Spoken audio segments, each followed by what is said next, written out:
Assalamualaikum warahmatullahi wabarakatuh. Assalamualaikum warahmatullahi wabarakatuh. Alhamdulillahi rabbil alamin wassalatu wassalamu ala nabiyyina Muhammadin sallallahu alaihi wasallam. Alhamdulillahilladzi bi ni'matihi tatimmu as-salihat. Rabbana atina min ladunka rahmatan wa hayyi' lana min amrina rasyada. Amma ba'd.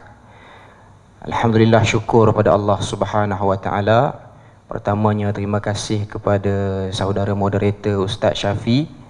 Seterusnya panel yang kedua Ustaz Adnan, muslimin muslimat yang berada pada pagi ini dalam majlis yang mulia, dan kita membahaskan satu tajuk iaitu fiqhul hijrah.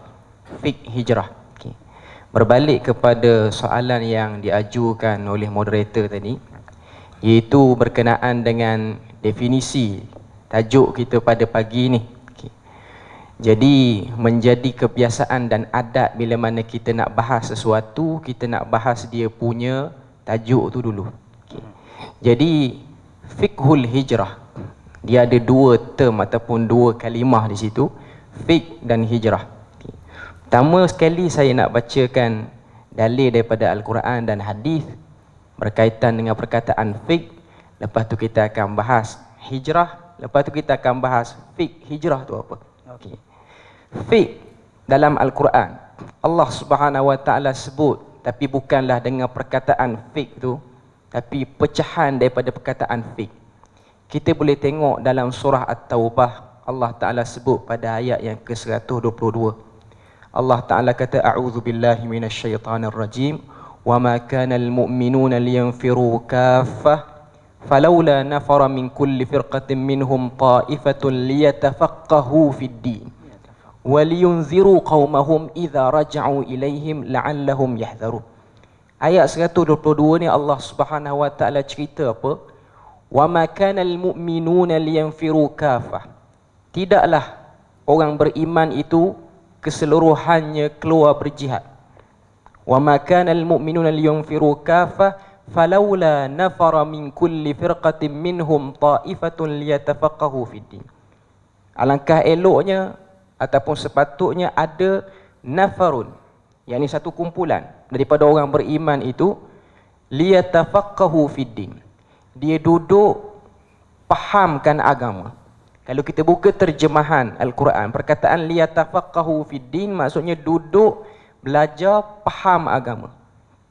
Kalau kita buka tafsir Ibnu Katsir, Ibnu Katsir sebut liyatafaqahu fid din ay liyata'allamu dinahum, iaitu dengan dia mempelajari ilmu berkaitan agama itu sendiri. Idza raja'u ilaihim, bila mana balik orang-orang beriman daripada kalangan yang keluar pergi berjihad tu, maka yang duduk tak keluar pergi jihad tu dengan sebab belajar, dengan sebab nak faham agama, dia beri faham pada kumpulan lain ataupun bahagian orang-orang yang lain. Okay. Jadi Allah Ta'ala guna perkataan liyatafaqahu fid din. Perkataan fiqh ialah satu perkataan yang sangat tepat untuk menunjukkan kepada kita keperluan bila mana seseorang Muslim itu untuk mendekatkan diri dia pada Allah Subhanahu wa taala, tak dapat tidak kita kena ada kefahaman. Macam mana nak dekatkan diri dengan Allah Subhanahu wa taala, mesti kena faham. Jadi perkataan fiqh itu maksudnya ialah faham. Kemudian dalam hadis Nabi SAW sebut, hadis yang terkenal, man yuridillahu bihi khairan yufaqihu fid din. Sesiapa yang Allah Subhanahu wa taala inginkan kebaikan padanya, dipahamkan kepadanya agama. Jadi penekanan tentang isu faham, iaitu faham dengan jelas. Kalau tengok ada seorang tokoh fiqh dan juga tokoh usul fiqh, iaitu Al-Imam Al-Qarafi, dia ada tulis satu kitab nama dia Al-Furuq. Kitab tu dia sebut tentang makna perkataan fiqh tu apa.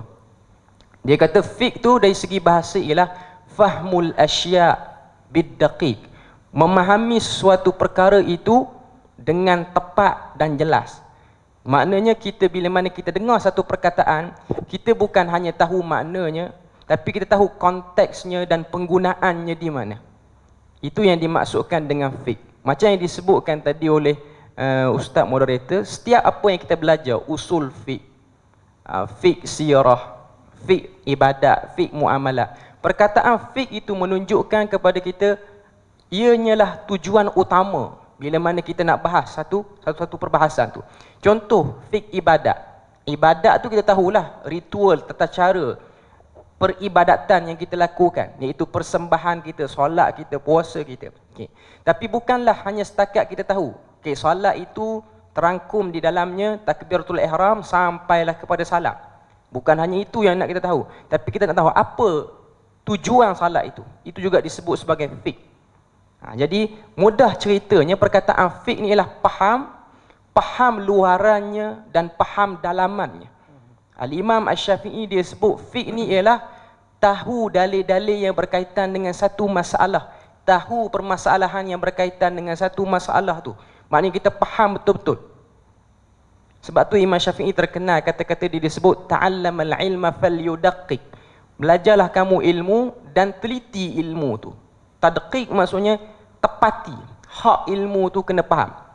Sebab tu Quran ke hadis ke, bila mana dia cerita tentang ilmu, dia tak sebut ta'allum, tapi dia sebut tafaqquh. Sebab ta'allum lebih tinggi darjatnya daripada tafaqquh. Ta'allum ni kita belajar, kita duduk dan kita dengar. Ataupun kita guna istilah menadah. Orang Pantai Timur panggil menadah. Menadah, pergi dengar apa semua, kita panggil menadah. Okay. Menadah tu, pergi dengar. Dengar saja. Okay. Apa ustaz cakap? Dengarlah bunyi bahasa Melayu. Kalau ustaz tu orang Perlis, bunyi lorak Perlis. Kalau ustaz tu orang Terengganu, bunyi Terengganu. Tuan-tuan balik daripada forum ni, cerita pada anak-anak, cerita pada orang rumah, hari ni saya pergi forum hijrah. Ada seorang ahli panel tu daripada Terengganu, 100% cakap Terengganu, tak ada rai rasa orang Perlis. Cerita. Tapi dia sebut apa? Tak tahulah, yang saya dengar Terengganu je. Itu kita kata dengar. Dengar. Okay. Tapi Quran, dia guna perkataan istima'. Kan? Istima' ni bukan setakat dengar. Tapi beri perhatian, apa poin yang dia nak beritahu situ. Itulah yang dimaksudkan dengan fiqh. Okay. Jadi jelas kepada semua yang ada ni, perkataan fiqh itu ialah kita faham luarannya dan faham dalamannya. Maknanya isu-isu yang berkaitan semua kita faham. Okay. Itu perbahasan tentang perkataan fiqh. Kemudian perkataan hijrah. Term yang kedua ialah hijrah. Hijrah ni maksudnya ialah perpindahan dalam bahasa Melayu. Berpindah dari satu tempat ke satu tempat. Tapi kalau tengok para ulama bila mana dia nak definisikan hijrah, dan kita faham bila maksud saja hijrah ni ialah perjalanan yang dilakukan oleh Nabi dan para sahabat daripada negeri yang kufur pada waktu tu, iaitu Mekah, sebab ramai orang kufur pada waktu tu musyrikin, ke negeri yang beriman, iaitu Madinah. Sebab tu Madinah dipanggil dengan Darul Hijrah, negeri tempat orang-orang berhijrah. Okay. Jadi hijrah tu umum maksudnya ialah perpindahan. Berpindah dari satu tempat ke satu tempat. Bukan hanya perpindahan zaman Nabi saja. Mana-mana perpindahan kita akan panggil hijrah ataupun hajara dalam bahasa Arabnya. Maksudnya berpindah ataupun berpaling. Itu semua bermaksud dengan perkataan hijrah itulah. Okay. Tapi bila mana kita sebut hijrah, semua orang akan terbayang hijrah yang dimaksudkan bila mana sebut dalam konteks agama, maksudnya ialah hijrah yang dilakukan oleh Nabi dan juga para sahabat. Imma hijrah tu ialah hijrah para sahabat dari Mekah ke Habsyah, itu kali pertama, ataupun hijrah Nabi dan para sahabat daripada Mekah ke Madinah. Okay. Jadi itu perkataan hijrah. Perkataan hijrah. Okay. Jadi jelas, hijrah ni maksudnya keluar pada negeri kafir ke negeri orang Islam ataupun negeri Islam. Okay. Dan ada tujuan hijrah tu. Tujuan hijrahnya ialah untuk merealisasikan Islam secara luas di negeri itu. Sebab di negeri Mekah pada waktu tu, nak amal Islam secara terbuka terhalang. Banyak halangan-halangan. Sebut Islam dibantai. Sebut Islam akan kena macam-macam kekerasan akan dikenakan. Jadi Allah Ta'ala buka jalan pada Nabi untuk Nabi hijrah ke Madinah. Kebetulan orang Madinah ada hati yang lembut pada waktu tu, dan dia orang terima Nabi, dia orang sambut Nabi, dan akhirnya Nabi dapat amalkan, Nabi dapat realisasikan, praktikkan agama secara meluas. Bukan hanya agama itu disebut pada salatnya, pada zikirnya, tapi agama itu dibentuk pada perundangan negaranya. Itu di Madinah. Okay. Jadi bila mana kita sebut hijrah, itu maksud dia. Sekarang ni kita nak sebut fiqhul hijrah, tajuk kita. Okay. Fiqhul hijrah ni ialah memahami apakah yang terdapat dalam perjalanan Nabi daripada Mekah ke Madinah manfaatnya, kebaikannya, dan juga apa yang kita dapat ambil daripada perjalanan tu sebagai panduan kita sebagai umat akhir zaman ni. Sebagai panduan kita umat akhir zaman. Perjalanan Nabi itu dia sentiasa relevan untuk dikenang. Dia tidak hanya perlu dikenang pada musim ma'al hijrah ataupun awal Muharram macam kita. Tapi dia perlu dikenang untuk setiap hari.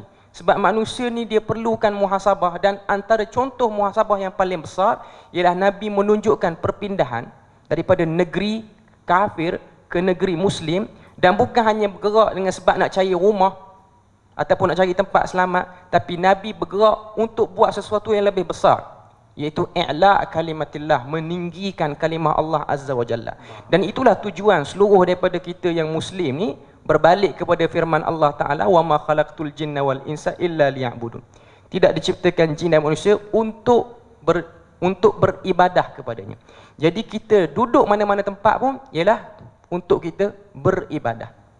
Jadi sebab tu kalau kita tengok, tujuan kita nak faham hijrah ni ialah untuk kita nampak tujuan dia ialah untuk kita jadi Muslim lebih baik daripada satu tempat. Contoh kita duduk di negeri mana-mana, kita pindah ke negeri lain, apa yang kita kena sasarkan? Kita kena tengok bila mana kita pindah ke negeri lain, pertambahan agama, pengetahuan agama kita lebih banyak berbanding kita berpindah ataupun kita duduk di negeri lama. Jadi itu konsekuensi daripada hijrah. Okay. Jadi itulah sedikit sebanyak perbahasan sebagai pusingan pertama ni untuk menjelaskan definisi kita punya tajuk perbincangan yang akan lebih panjang nanti, iaitu fiqhul hijrah. Dan setakat itu saja perbahasan, saya kembalikan kepada moderator. Wallahu a'lam. Terima kasih kita ucapkan kepada yang berbahagia Ustaz Qarni di atas penerangan yang telah pun diberikan kepada kita sebentar tadi, tuan-tuan dan puan. Jadi soalan saya yang pertama lah, faham tak? Faham tak? Jadi orang saya ni tuan-tuan dulu duduk di Jordan. Duduk di Jordan ni banyaklah kawan-kawan. Duduk dengan rumah Negeri Sembilan. Pelajar Perlis Ustaz Nan, tapi tak ada rumah Perlis. Rumah Perlis ada di tempat lain. Duduk di rumah Negeri Sembilan. Bila duduk di rumah Negeri Sembilan, tak cakap Negeri Sembilan. Ke semua Negeri Sembilan cakap Perlis. Tapi saya duduk kawan dengan orang Terengganu. Sahabat baik saya, baru ni saya pun pergi akad nikah dah. Jadi saya kalau cakap Terengganu tu lebih suka lah. Lebih suka lagi daripada cakap Kelantan. Jadi memang kali pertama bergandingan dengan Ustaz Qarni ni, dia duduk teringat. Dia telo-telo, dia faham Ustaz no? Okey, baik. Jadi tuan-tuan dan puan, ala kulli hal, itu yang dapat kita dengar daripada yang berbahagia Ustaz Ahmad Qarni sebentar tadi, berkaitan dengan definisi fiqhnya, definisi hijrahnya. Maka sudah tentulah untuk kita nak mendalami, menelusuri penceritaan-penceritaan berkaitan dengan fiqhul hijrah, apabila digabungkan, iaitulah antara yang boleh kita dapati kita memahami perjalanan baginda Nabi SAW untuk mengangkat kalimah Allah Subhanahu Wa Taala itu di tempat yang paling tinggi. Antara kalimah-kalimah lain juga yang disebutkan, iaitulah Islam ini adalah agama yang tinggi. Islam wala yu'la alaih, iaitu tidak ada yang lebih tinggi lagi daripada agama Islam. Jadi tuan-tuan dan puan, kita akan ke yang berbahagia panel kita yang kedua, yang berbahagia Ustaz Adnan. InsyaAllah saya nak ajukan soalan yang pertama saya kepada Ustaz Adnan. Soalan yang kedua pada pagi ini, iaitulah berkaitan dengan hijrah ke Madinah baginda Nabi SAW. Sering kali kita dengar, ataupun mungkin banyak orang yang dia tak faham ni, dia kata Nabi lari. Dia kata Nabi ni nak selamatkan diri, dah tak boleh nak buat kita kata dakwah di Mekah. Maka apa yang kita dapati selaku para asatizah ataupun selaku para pendakwah, mungkin banyak lagi fakta-fakta yang menunjukkan Nabi memang membuat perancangan yang detail Ustaz. Membuat strategi, atur dan sebagainya, persediaan. Ini menunjukkan ada strategi daripada baginda Nabi. Kalau kata nak lari Ustaz, angkat beg lari. Lari terus, tak ada fikir apa dah. Tetapi ada kita nampak daripada baginda Nabi SAW strategi yang diaturkan. Jadi mungkin Ustaz boleh kongsikan kepada kita para hadirin pada hari ini proses hijrah baginda Nabi dari segi ketelitian sehingga mencabar Nabi, iaitulah untuk membina kota bernama Madinah. Dipersilakan Ustaz. Assalamualaikum warahmatullahi wabarakatuh. Bismillahirrahmanirrahim. Alhamdulillahi Rabbil Alamin. Wassalatu wassalamu ala sayyidil mursalin nabiyina wa habibina wa syafi'ina Muhammad ibn Abdullah wa ala alihi wa ashabihi wa man ihtada bihadihi wa istanna bisunnatihi ila yaumiddin, amma ba'du. Ini kasih pengurusi majlis Ustaz Syafi, ahli panel forum Ustaz Qarni, tuan-tuan dan puan-puan hadirin yang dirahmati oleh Allah Subhanahu wa taala. Yang pertamanya, apabila kita membicarakan sesuatu yang berkait dengan seorang nabi, termasuk Nabi kita Muhammad sallallahu alaihi wasallam, kelahirannya, perjalanan hidupnya, apatah lagi perjalanan baginda sebagai seorang pembawa syariat, merupakan perjalanan yang telah disediakan oleh Allah Subhanahu wa taala. Wa ma yantiqu 'anil hawa in huwa illa wahyu yuha. Hatta apa yang dituturkan oleh Nabi tidak ada yang terbit daripada keinginan beliau sendiri. Sebaliknya semuanya, kata Allah, merupakan wahyu daripada Allah. Jadi sebab itu seorang yang faham kedudukan seorang Nabi, dia tidak akan menggunakan istilah Nabi ini ingin cabut lari daripada Mekah. Walaupun kita sebut itu bahasa Melayu, lari itu bahasa Melayu, tapi kita sebagai seorang Muslim, seorang yang beriman dengan Rasulullah, bahasa pun kita kena pandai-pandailah memilih bahasa-bahasa yang layak dalam dengan dipanggil agama kita Islam ini. Sebab itu tuan-tuan dan puan-puan yang dirahmati oleh Allah Subhanahu wa taala sekalian, kalimah hijrah itu sendiri sebagaimana disebut oleh ahli panel yang pertama tadi, Ustaz Qarni, merupakan kalimah yang disebut oleh Allah dalam Al-Quranul Karim. Dan setiap kalimah yang ada dalam Al-Quran itu mesti kita fahami mengikut murad Allah Subhanahu wa taala. Jadi kerana itu saya amat bersetuju dengan apa yang disebut oleh Ustaz Qarni tadi. Dari segi fiqh itu sendiri pun kita kena memahami semula sebagaimana yang difahami dalam Al-Quran Al-Karim. Kita terlalu banyak bergelumang dengan satu cabang daripada fiqh sebenarnya. Fiqh tentang al-amaliyah dipanggil, puasa, zakat, haji dan sebagainya. Padahal kalimah fiqh itu menggambarkan kepada keseluruhan agama itu sendiri. Sebab itu kita kena bahaskan fiqh itu, kena kembali buka Al-Imam Abu Hanifah, hatta akidah pun dia sebut fiqh, Al-Fiqhul Akbar. Kita saja yang sebut ilmu akidah, ilmu tauhid, ilmu kalam dan sebagainya. Tapi Imam Abu Hanifah dia panggil fiqh, akidah itu dia panggil Fiqhul Akbar, fiqh yang paling besar. Bukan fiqh saja sebenarnya yang menimbulkan kekeliruan. Banyak kalimah-kalimah lain yang apabila masuk dalam bahasa kita ini sudah tidak sama maksudnya dengan Al-Quranul Karim. Kalimah salat sendiri kita banyak bahas dari segi fiqh. Padahal dalam Al-Quran Allah Ta'ala sebut wa aqimus salah, dirikanlah salat, khusyuk dalam salat, wa hafizu ala salawatikum, memelihara salat, wailul lil musallin, binasa bagi orang yang salat. Bagaimana orang salat tapi boleh binasa? Itu semua kita kena bahas balik mengikut Al-Quran Al-Karim. Kalimah fitnah sendiri kita rujuk dalam bahasa Melayu, fitnah ini menggambarkan kepada kita mengada-adakan satu cerita yang tak betul tentang orang lain. Tapi bahasa itu, makna itu tidak ada langsung dalam Quran. Tidak ada langsung dalam Al-Quran. Hatta yang mengecewakan kita, ada di kalangan ustaz-ustaz pun masih keliru lagi. Bila dia nak marah dekat seseorang yang kata dekat dia masih gunakan ayat Al-fitnatu asyaddu minal qatli. Fitnah lebih dahsyat daripada membunuh. Padahal tak ada berkena mengena pun. Fitnah dalam Al-Quran di antaranya Allah Ta'ala sebut ya'lamu, ada ya'lamu annama amwalukum wa auladukum fitnah. Sesungguhnya harta benda kamu, anak pinak kamu adalah fitnah. Jadi sebab itu pentingnya tajuk. Sebab itu anda cukup berminatlah dengan tajuk fiqh hijrah. Jadi kalau boleh semua kita bahaskan dari segi fiqh. Fiqh akidah, fiqh hijrah, fiqh salat kita bicarakan. Fiqh salat bukan rukun 13 itu semata-mata. Merangkumi semua sekali. khusyuk dalam salat, menjaga waktu salat, mana waktu yang afdal, menjaga jamaah dan sebagainya, itu fiqh salat. Ya. Balik kepada perbahasan kita tadi, dalam Al-Quranul Karim, kalau kita faham hijrah sebagaimana dalam Quran, kita tak akan sebut Nabi melarikan diri. Ya. Karena dalam Al-Quran Allah Subhanahu Wa Taala juga menyebutkan hijrah sejak awal lagi Rasulullah dilantik oleh Allah menjadi Rasul. Dalam wahyu yang kedua. Wahyu yang pertama, Iqra' bismi rabbikal ladzi khalaq. Wahyu yang kedua, ya ayyuhal mudaththir qum fa'anzir wa rabbaka fakabbir wa thiyabaka fatahhir wa rujza fahjur. Allah Taala sendiri sebut. Wahyu yang kedua. Allah SWT telah sebut hijrah. Dan kata Allah, wa rujza fahjur. Fahjur makna hijrah.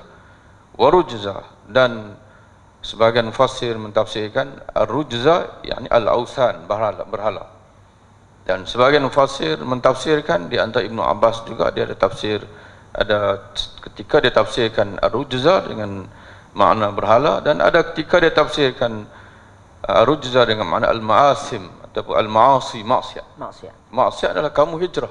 Jadi rupa-rupanya hijrah ini dia bukan merujuk kepada peristiwa hijrah saja. Dia merujuk kepada perubahan, dia panggil. Dan hijrah yang pertama inilah yang sering kali orang lupa. Malah kita tak sambut pun. Kita sambut peristiwa hijrah, tapi kita tidak berhijrah.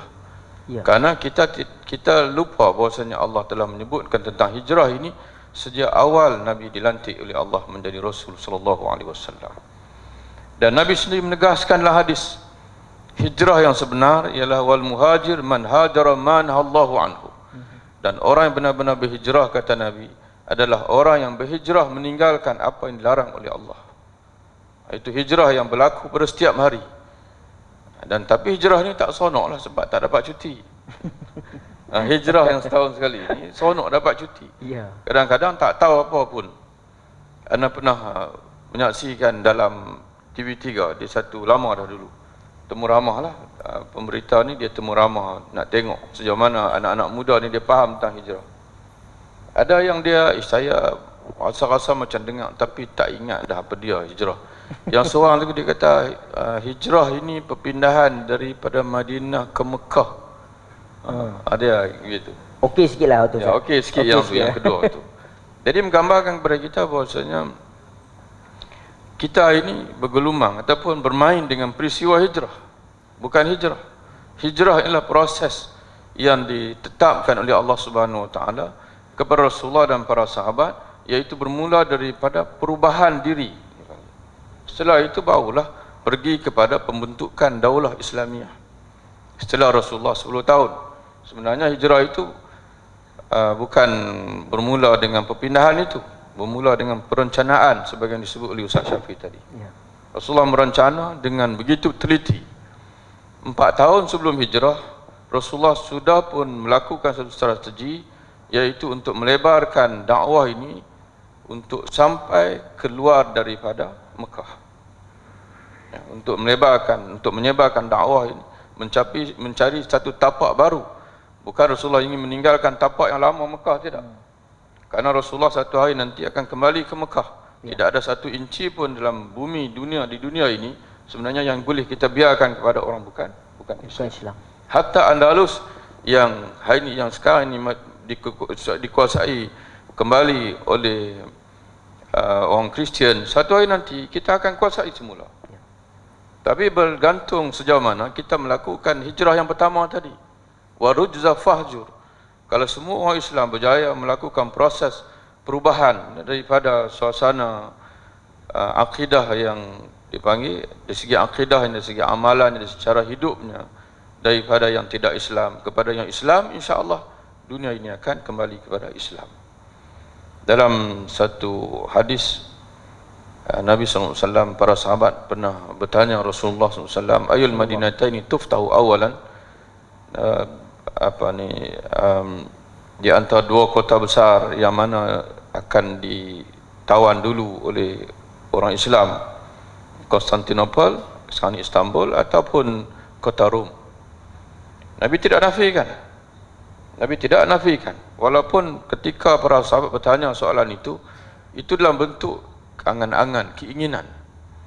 Mereka yakin bahwasanya Islam ini akan melata ke seluruh dunia.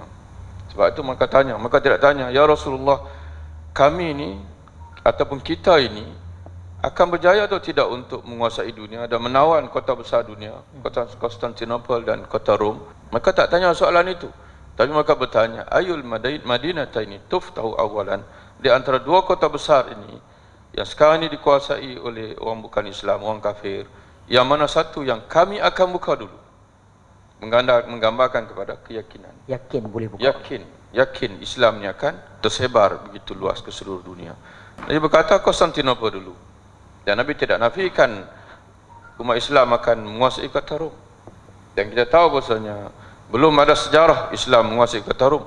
Tapi oleh sebab Nabi tidak nafikan, akan tiba satu masa nanti Islam akan menguasai sampai ke kota Rom. Pada ketika itu zaman kita lah. Ya. Kalau bukan zaman kita sekalipun, mungkin zaman anak cucu kita selepas ini. Tapi bermula daripada proses hijrah semula itu. Al-muhajir man hajara man Allahu anhu wa rujza fahjur. Kita berhijrah semula. Karena sekarang ini terlalu banyak kebincangan-kebincangan yang berlaku dalam hidup kita ini. Yang kita akan bahaskan nanti dalam soalan yang kedua insya-Allah. Nanti ini masalah ukhuwah itu sendiri. Ya, bagaimana Rasulullah berjaya untuk menyatukan Muhajirin Ansar yang tak ada kena mengenal langsung, tapi mereka boleh berkasih sayang. Dan bagaimana sebelum itu Rasulullah berjaya untuk menyelesaikan pertikaian yang berlaku di antara Aus dan Khazraj. Bagaimana ukhuwah itu terbina. Dan kita hari ini seolah-olah kembali kepada zaman jahiliah. Allah. Dan bukan kita nak sebut kata kita ni jahiliah keseluruhan, tidak. Dan tak sama lagi dah dengan jahiliah sebelum zaman Nabi itu. Tapi dari segi pelakuan-pelakuan macam Nabi pernah sebut kepada Abu Zar, apabila Abu Zar telah menghina, kalau tak silapnya, Bilal, dia biasalah tuan-tuan sekalian, mungkin ada salah faham sikit. Dia kata kepada Bilal itu budak hitam, Bintu Sauda. Bintu Sauda dia sebut. Nabi kata kepada Abu Zar, innaka mru'un fika jahiliyah. Wahai Abu Zar, kamu ni seorang yang pada diri kamu masih ada jahiliyah. Nabi tak sebut kamu jahil, kamu jahiliyah, tidak ada unsur jahiliyah. Jadi begitulah juga kita terpaksa mengakui bahwasanya pada hari ini unsur-unsur jahiliyah itu sedang menguasai kehidupan kita. Di antaranya ialah suka bergaduh. Yang suka bergaduh, suka bertikai sama-sama sendiri. Nanti kita akan bahaskan insya-Allah dalam yang kedua. Balik tadi, tuan-tuan sekalian, Nabi SAW pada tahun 4 tahun sebelum hijrah, itu tahun ke-10 kenabian, Nabi pergi ke Taif. Mudah-mudahan Taif boleh menjadi tapak baru untuk Islam. Tapi orang Taif, mereka tak bersedia untuk menerima. Kemudian pada tahun yang sama, dan sebagian riwayat menyebutkan tahun berikut, tahun ke-11 hijrah, Nabi berlega-lega di kemah-kemah pada musim haji.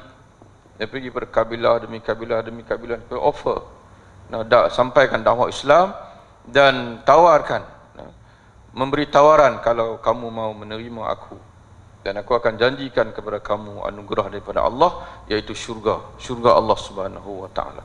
Semua kabilah keberatan, belum bersedia, kecuali kabilah yang datang daripada Madinah, iaitulah Aus dan juga Khazraj, iaitulah Ansar.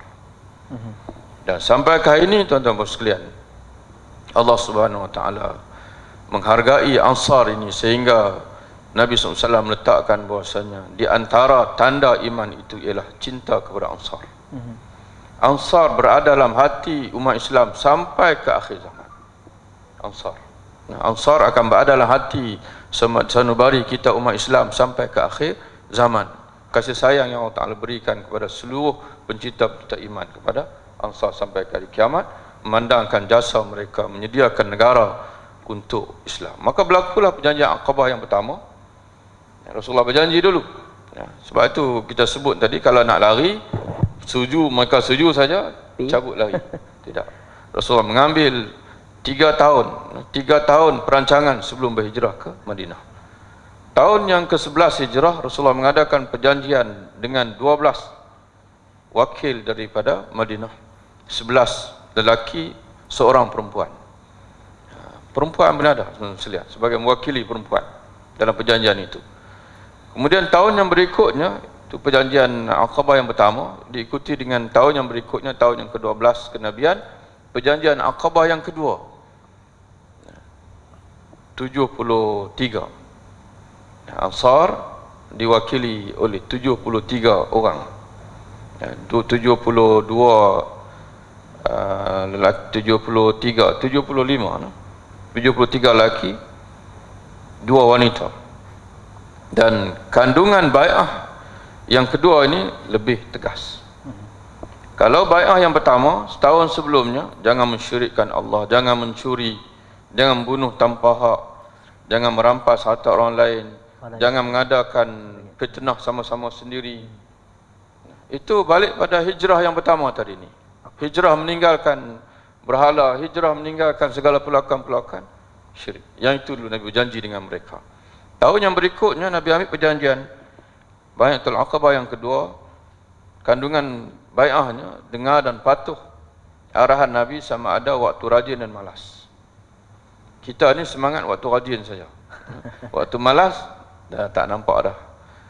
Keteguhan, kesungguhan tu tak nampak dah sebab mood tak ada mood. Kemudian kandungan bai'ah lagi memberi infak di jalan Allah sama ada di masa senang atau susah, kaya atau miskin. Kalau Islam memerlukan, kamu hendaklah bersedia untuk memberi nafkah, memberi infak. Yang ketiga, menjalankan amar ma'ruf nahi munkar, bangun menegakkan agama Allah tanpa menghiraukan celaan sesiapa, dan memberi pertolongan kepada Nabi sallallahu alaihi wasallam apabila baginda sampai di Madinah, mempertahankan baginda sama seperti mempertahankan diri, isteri dan anak pinak. Itu proses dipanggil yang berlaku sebelum hijrah. Setelah itu barulah Allah Subhanahu Wa Taala menurunkan perintah hijrah, dan Allah memerintahkan umat Islam dulu berhijrah. Rasulullah tidak boleh hijrah lagi.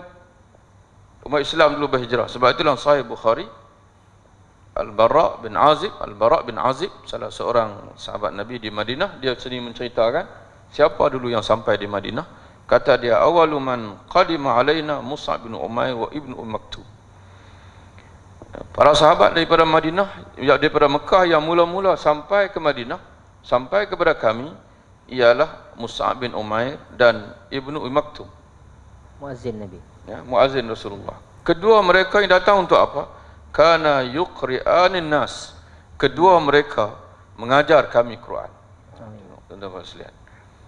Jadi kalau lari tuan-tuan sekalian, takkan nak hantar orang mengajar dulu. Jadi sebab itu bukan istilah Rasulullah ingin melarikan diri macam mana pelarian ataupun kita kata orang Rohingya, tapi memang dalam perancangan Allah Subhanahu Wa Taala. Kemudian diikuti dengan Sayyidina Umar bersama dengan 20 orang sahabat. Dia cerita sebahagian sajalah, sebenarnya rombongan-rombongan lain itu dia tidak cerita. Kemudian setelah itu barulah datang Nabi sallallahu alaihi wasallam disambut oleh sekalian orang di Madinah, termasuk hamba-hamba perempuan. Dan ketika Nabi sampai ke Madinah, tidak ada rumah orang Arab di Madinah, dalam satu riwayat menyebutkan, melainkan pendakwah-pendakwah yang sampai lebih dahulu sudah pun mengetuk pintu dan menyampaikan Islam. Jadi sebab itu tuan-tuan yang dirahmati Allah Subhanahu Wa Taala sekalian, Rasulullah sampai di Madinah kerana beliau disambut oleh orang Madinah yang telah pun Islam pada ketika itu, dan mereka telah mengadakan satu kontrak sosial dipanggil dengan Rasulullah untuk membentuk satu negara yang namanya negara Islam. Yang namanya negara Islam. Dan Rasulullah sendiri pun dia telah membuktikan bahwasanya dari sisi kerakyatan dia adalah rakyat Madinah. Apabila dia berjaya membuka semula, membebaskan semula Mekah, timbul persoalan. Sahabat-sahabat Ansar sendiri pun mereka bercakap-cakap, tentang Rasulullah ni dia nak tinggalkan kita, dia nak duduk di Mekah. Rasulullah tahu, suara-suara itu dengar pada telinga Rasulullah. Rasulullah panggil mereka semua, aku akan pulang bersama kamu ke Madinah. Dan Rasulullah kita sedia maklum di mana tempat dia bersemadi. Tempat dia bersemadi adalah Madinah. Jadi menunjukkan bahwasanya Madinah ini adalah negara Islam, malah dia akan menjadi negara umat Islam sampai ke hari kiamat. Islam akan kembali ke Madinah. Islam akan kembali ke Madinah sebagaimana ular kembali ke sarangnya. Ular dia pergi mana-mana pun dia tetap akan kembali ke sarangnya, maka begitulah juga Islam akan kembali ke Madinah. Jadi sebab itu insya-Allah jangan bimbang, Dajjal pun tak akan boleh masuk ke dalam Madinah, dia hanya boleh berada di sempadan Madinah sahaja. Seluruh dunia tempat lain semuanya Dajjal boleh sampai, tapi Madinah dia tidak boleh sampai, dia hanya boleh masuk, dia hanya boleh sampai di pinggir Madinah sahaja. Kemudian setelah hijrah kaum muslimin, barulah disusuli dengan hijrah Rasulullah ditemani oleh Sayyidina Abu Bakar. Dan pada ketika itu sudah berlaku kemuncak perancangan orang musyrikin, di mana mereka telah nekat untuk bunuh Nabi SAW. Maka sebelum hijrah itu Nabi terpaksa melakukan perancangan yang rapi bagaimana untuk mengelak dia dibunuh. Jadi sebab itu kita kena faham, tuan-tuan sekalian, perjuangan Islam ini perjuangan yang berstrategi. Kita berani, tuan-tuan sekalian, kita mati syahid, tapi kita kena ingat bahwasanya mati syahid ini matlamat individu, matlamat pribadi. Tapi yang lebih besar daripada itu ialah matlamat agama itu sendiri. Jangan kita ingin mati syahid tapi kita lupa matlamat yang sebenarnya kita itu ialah untuk menegakkan syariat Allah Subhanahu wa taala. Jadi kerana itu sebelum kalau takdir kata kita nak mati pun, orang nak bunuh pun, biarlah kita mencapai kejayaan terlebih dahulu. Jadi kerana itu dalam mana-mana peperangan Rasulullah SAW, kita yakin dialah orang yang paling jujur dari segi semangat nak syahid, tapi dia hadir ke medan perang dengan dua baju besi. Dia pakai dua baju besi. Dan orang yang hebat, sahabat-sahabat yang hebat, ramai yang tidak syahid di medan perang, tapi martabat mereka lebih daripada mana-mana syahid yang lain. Di antara Sayyidina Abu Bakar, Sayyidina Umar dan sebagainya, karena peranan mereka walaupun mereka tidak mendapat anugerah syahid, tapi peranan yang lain yang dimainkan oleh mereka itu lebih berganda-ganda manfaatnya. Sebagai contohnya kita tengok Sayyidina Abu Bakar peranan sebagai khalifah, Sayyidina Umar peranan sebagai khalifah, Ibnu Abbas peranan sebagai guru, Abdullah bin Umar sebagai guru menyampaikan hadis dan sebagainya. Itu semua peranan-peranan yang menggambarkan bahwasanya Rasulullah sudah mengatur perjalanan sahabat ini dengan begitu baik. Dalam perjalanan hijrah itu, Sayyidina Abu Bakar dia telah menyediakan petugas-petugas yang ditugaskan untuk menjayakan hijrah Nabi SAW. Beliau menyediakan seorang pembantunya, dalam bahasa disebut maulanya itu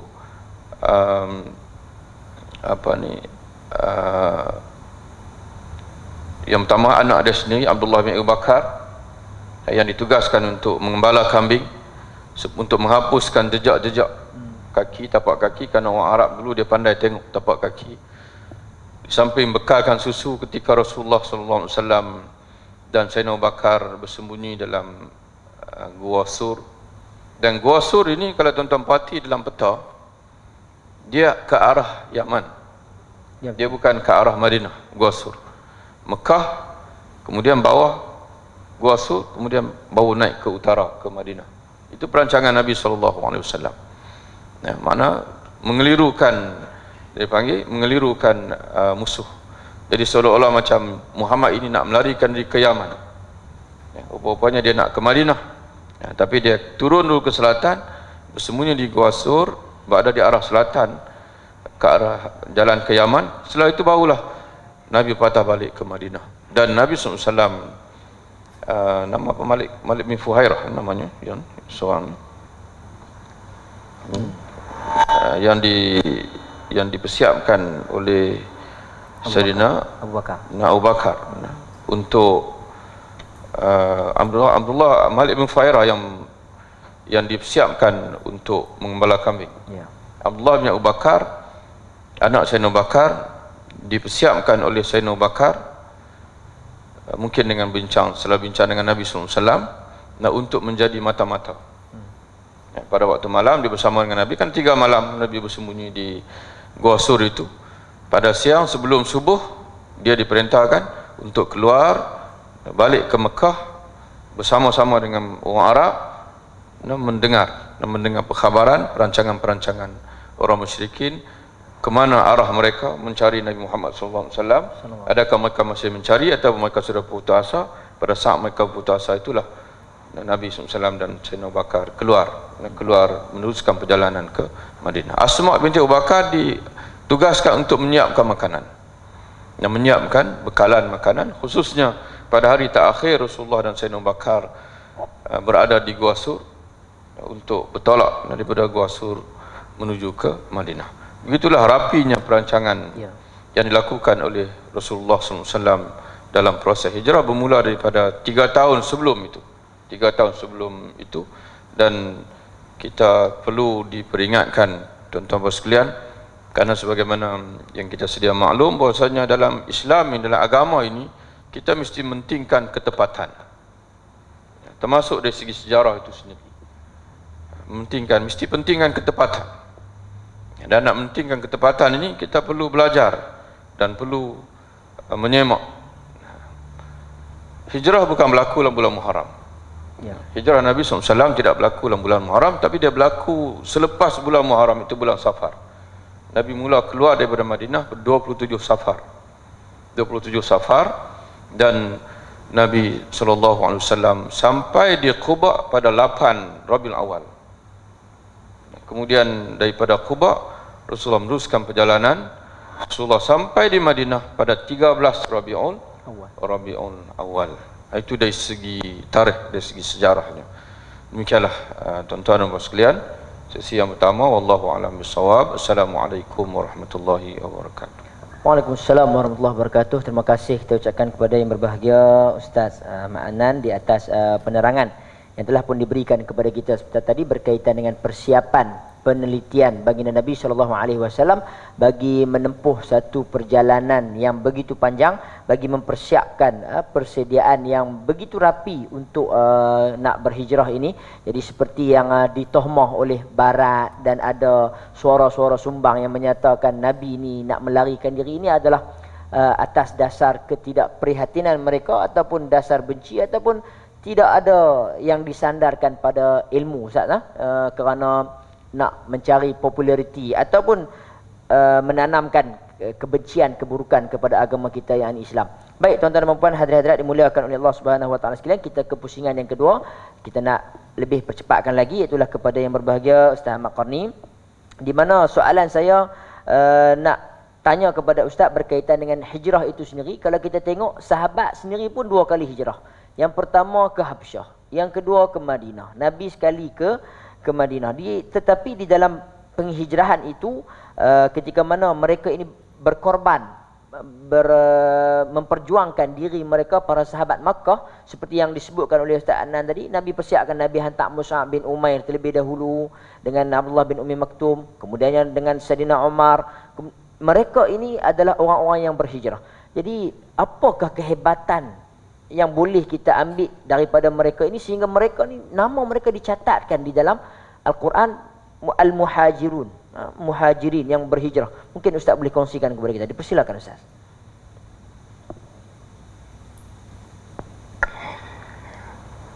Bismillah wassalatu wassalamu ala Rasulillah. Berbalik pada soalan yang diajukan tadi, apakah yang menyebabkan golongan muhajirin itu diangkat oleh Allah Subhanahu wa taala dan juga diangkat oleh Nabi SAW, muhajirin dan ansar kedua-duanya, tapi fokus kita ialah pada kumpulan pertama, muhajirin, iaitu muhajirin. Okay. Yang mana kau tengok dalam Al-Quran, saya nak sebut secara umum saja dulu. Allah Taala sebut dalam surah Taubah ayat 100. Surah Taubah ayat 100 ni merupakan tazkiyah Allah Taala.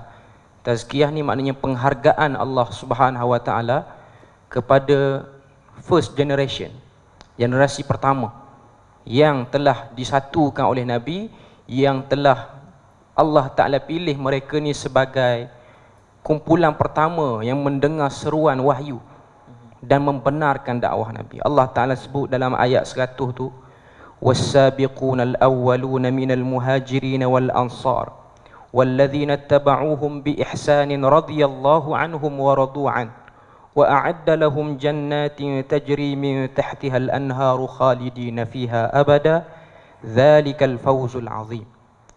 Apa maksud ayat tu? Ayat 100 Allah Ta'ala kata was-sabiqunal awwalun. Adapun orang-orang yang terdahulu, orang-orang yang awal, minal muhajirin, Allah Ta'ala sebut direct, daripada kalangan muhajirin, wal ansar, sebut juga ansar, walladzina taba'uhum, dan orang-orang yang mengikuti muhajirin dan ansar, bi ihsan, dengan ihsan, radhiyallahu anhum wa radu'an.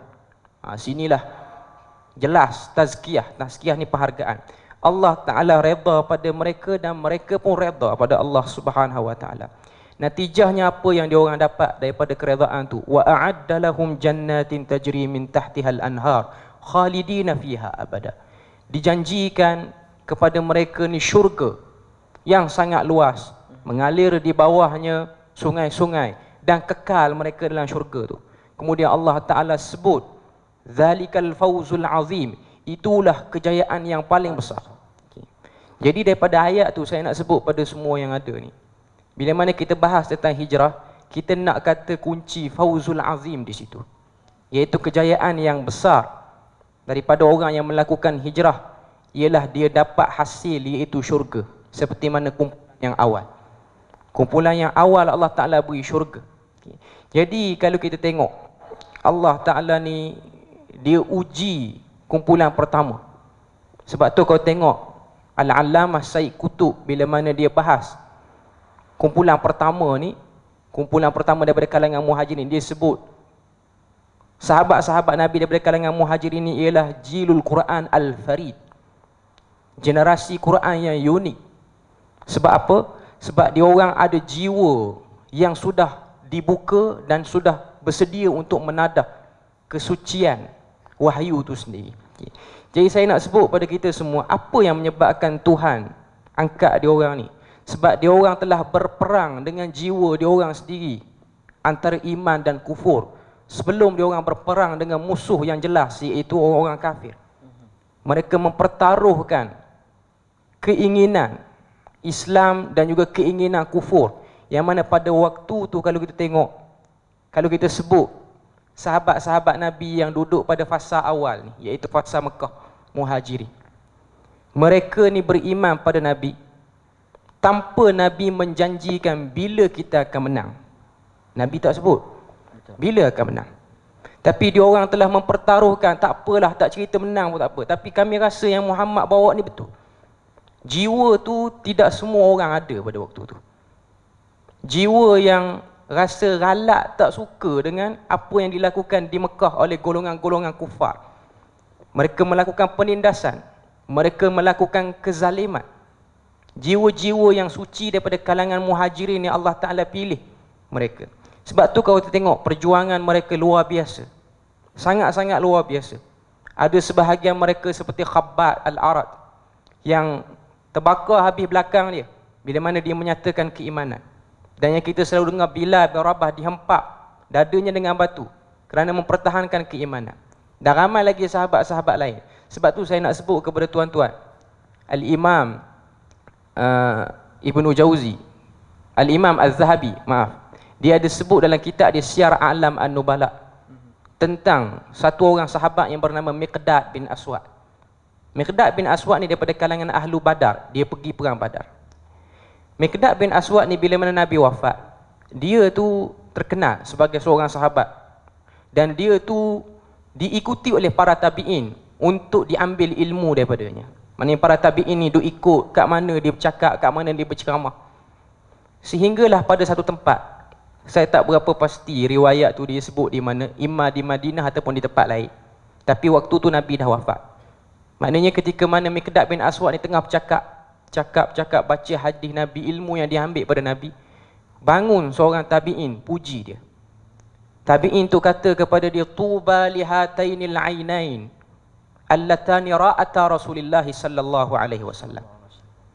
Bertuahlah dua biji mata ni, iaitu dua biji mata Miqdad bin Aswad, kerana telah dipilih untuk melihat batang tubuh Nabi sallallahu alaihi wasallam. Maknanya sempat hidup dan berinteraksi dengan Nabi. Hakikatnya itu ialah kata-kata pujian. Tapi Miqdad bin Aswad dia tak selesa dengan kata-kata tu, sehingga dia sebut kepada tabi'in yang kata tu, dia kata la tatamannau, jangan kamu berharap kepada perkara yang kamu tak mampu tanggung. Saya ringkas cerita, Miqdad bin Aswad ni dia sebut pada tabi'in itu, kami berperang dalam jiwa kami untuk membenarkan Muhammad dan kumpulan yang melawan dia, iaitu kufar. Saya nak sebut pada tuan-tuan sekalian, orang Muhajirin, dia orang ikut Nabi dalam keadaan ramai, majoriti provok Nabi ni kata tak betul. Bukan mudah tuan-tuan. Dan Nabi tu pula orang yang tidak ada pangkat pada waktu tu. Lepas tu pula Nabi tu bukanlah orang yang berpendidikan tinggi. Nabi tu ummi. Orang duk cakap pada orang-orang yang duk ikut Nabi ni, kamu percaya ke dengan orang tak pandai tulis, tak pandai baca ni bercakap? Bukan mudah. Sebab tu saya selalu fikir, kalau kita letakkan diri kita pada waktu tu, kita menjadi kumpulan yang duduk di zaman tu, kita boleh agak kita ni duduk geng mana? Geng Abu Jahal ke geng Muhammad? Kita nak agak dia kita. Kita ni orang cerita sikit pun kita percaya ulat-ulat dah. Kadang-kadang cerita tu tipu. Orang provok sikit pun kita ikut juga. Ikut provok tu. Jadi benda ni saya selalu duk fikir, kalau cakap tentang hijrah ni, jiwa yang ada dalam kalangan Muhajirin sangat-sangat besar untuk kita teliti jiwa tu. Bukan mudah. Sebab itulah Allah Ta'ala angkat. Sebab tu kau tengok mereka melalui susul galur ujian yang luar biasa. Allah Ta'ala sebut dalam surah Al-Ahzab. Walaupun surah Ahzab ni nak cerita tentang keadaan gentir perang Ahzab ataupun perang Tabuk. Cuma kita boleh ambil satu ayat Allah Ta'ala sebut dalam surah Ahzab tu, hunalika betuliyal mu'minin. Dan begitulah kami telah menguji orang-orang yang beriman, wa yuzalzilu zilzalan syadida, dan kami telah menggoncang keimanan mereka dengan goncangan yang sangat dahsyat.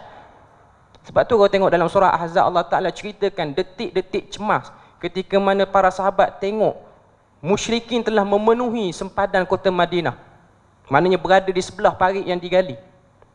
Zaratil absar, mata mereka ni melilau kiri dan kanan, ramai musuh. Wa balagatil qulubul hanajir, dan degupan jantung tu Quran kata hampir-hampir boleh rasa di leher ni. Maknanya degupan jantung tu luar biasa, dia orang takut luar biasa. Saya nak sebut perjuangan dia orang untuk membenarkan dakwah Nabi bukan mudah. Sebab tu kita hari ni perjuangan itulah yang kita perlu lihat. Apa sebab satu orang tu ataupun satu kelompok tu diangkat? Mesti ada satu kerja susah yang dia lalui sebelum dia diangkat. Itu benda yang kita kena tahu. Seseorang bila mana dia nak berhijrah, bukan benda yang mudah. It's not will be easy lah, orang putih kata. Bukan mudah. Dia nak cakap bahasa Inggeris. Apa bahasa ni? Bukan ganu kata. Bukan ganu kata, orang putih kata. Okey. Bukan benda mudah untuk kita berhijrah. Bila mana kita belajar fiqhul hijrah ataupun falsafah daripada hijrah, poin dia ialah untuk kita cari di mana titik dalam diri kita yang kita boleh ambil sama dengan para sahabat dan kita cuba nak ikut. Sebab ayat yang ke-100 surah At-Taubah tadi Allah Ta'ala juga sebut wallazina tabauhum bi ihsan. Muhajirin, Ansar dan yang ikut mereka. Maknanya kita masih lagi ada peluang dalam ayat tu. Dan kata Al-Imam Ibn Kathir, apakah yang dimaksudkan dengan ittaba'uhum bi ihsan? Ai iman wa ta'ah. Ikut dengan iman dan ikut dengan ketaatan. Macam Muhajirin. Bila mana Nabi arahkan mereka untuk pergi berhijrah. Tadi ahli panel yang kedua Ustaz Anas, kronologi hijrah komplit. Dia orang tidak ada seorang pun bertikai pada Nabi. Apa ni kata kena lalu kot ni? Lalu jalan dekat. Dan sebelum pada tu para sahabat telah menyaksikan keajaiban. Sebelum pada tu para sahabat pun dah dengar cerita Nabi naik ke langit Isra' Mi'raj tu, Nabi dan para sahabat duk dengar dah. Maknanya dia orang biasa tengok benda pelik yang berlaku pada Nabi. Tak ada lah dia orang ni kata letih macam ni wahai Rasulullah. Ejah bagi mudahlah sikit hijrah ni. Janganlah duk naik gua sur apa payah. Ejahlah buruk yang ada baru ni. Hantar mari kita naik yang tu laju sampai. Tak ada. Sebab dia orang nampak untuk berhijrah kita tidak mengharapkan benda ajaib, tapi kita juga kena meraihkan sunnatullah dan syariatullah sekaligus. Maknanya nak berubah ni dia perlukan kekentalan jiwa. Bukan payah, bukan senang. Benda yang sangat payah untuk kita lakukan. Jadi saya nak sebut sini, itu sebab Allah Ta'ala puji Muhajirin. Dan setiap orang ni dia nak jadi hebat, dia mesti melalui ujian. Sebab tu kita tengok mana-mana orang pun bila mana dia dapat satu pangkat akademik lah, Contoh doktor. Doktor ni maknanya orang dapat PhD. Nak pergi kepada PhD tu, berapa ujian yang dia lalui? Kalau dia sekolah rendah, dia ada UPSR-nya. Habis UPSR ada PMR, sekarang ni PT3. Lepas tu SPM. Lepas SPM, sekian. Perjalanan yang banyak. Okay. Tidak ada orang yang dapat doktor berpada dengan UPSR, tak ada. Mesti kena ada laluan dia. Okay. Jadi nak jadi muhajirin, macam muhajirin, tiba-tiba kita kata, saya nak hijrah, nak jadi hebat macam muhajirin, tapi tidur kat rumah. Tak akan sampai kita muhajirin. Kita akan sampai kepada jiwa tu. Sebab tu, bila mana kita sebut hijrah, dia satu benda yang berat untuk kita bahas. Kalaulah kita tak berperang, liqa'il adu, kita tak bertentangan dengan musuh, kita berlawan dengan diri kita. Sebab tu kalau tengok dalam konteks kita masyarakat ataupun suasana Malaysia kita ni, antara benda yang kita terpaksa berjuang ialah kita nak mengelakkan silap faham dan pergaduhan di kalangan orang Islam. Itu paling payah. Sebab tu dalam hadis riwayat Imam Muslim daripada Jabir bin Abdullah, Nabi kata, inna syaitan qad aisa an ya'budahu al-musallun fi jaziratil Arab. Sesungguhnya syaitan tu dah putus asa nak ajak orang-orang yang salat ni, nak goda orang salat. Walakin at-tahrish bainakum. Tapi syaitan ada satu lagi alat, iaitu suka buat permusuhan. Sebab tu kau tengok antara doa Nabi yang tertolak ialah Nabi minta pada Allah Ta'ala supaya jangan diangkatlah permusuhan di kalangan umat ni. Jangan ada yang bermusuh. Tak. Bahkan saya melihat antara sebab doa Nabi tak diangkat tu, itulah ujian kita umat akhir zaman. Nak jadi kumpulan yang minima berbalah. Bukan senang. Jadi ujian kita hari ni untuk kita tidak memandang rendah sesama Muslim, dan perbalahan tak dapat dielak. Sebab Nabi sebut, may ya'ish minkum ba'di fasayara ikhtilafan katsira. Siapa yang hidup selepas daripada aku wafat, kamu akan lihat perselisihan.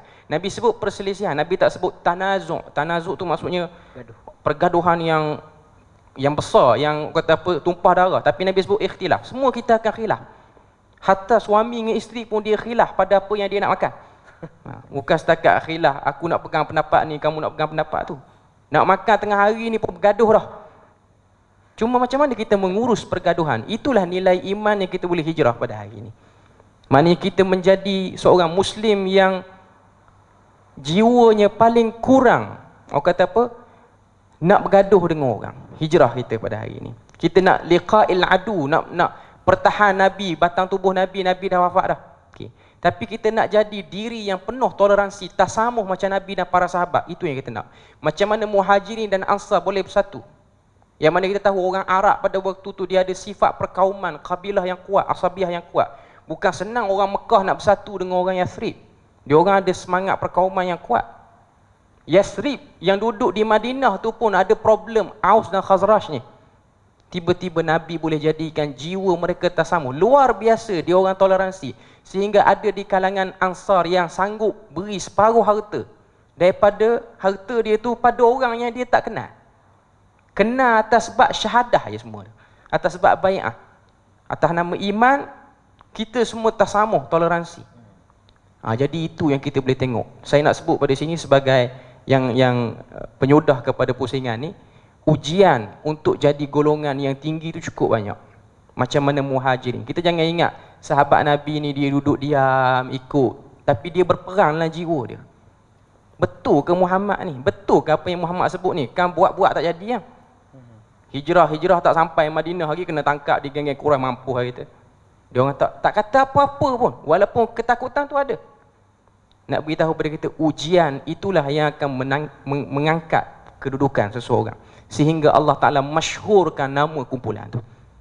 Jadi itulah yang kita boleh tengok apa yang menyebabkan Muhajirin tu tinggi darjatnya, dan kita nak pergi ke arah tu pun kita perlu melalui jalan macam Muhajirin juga.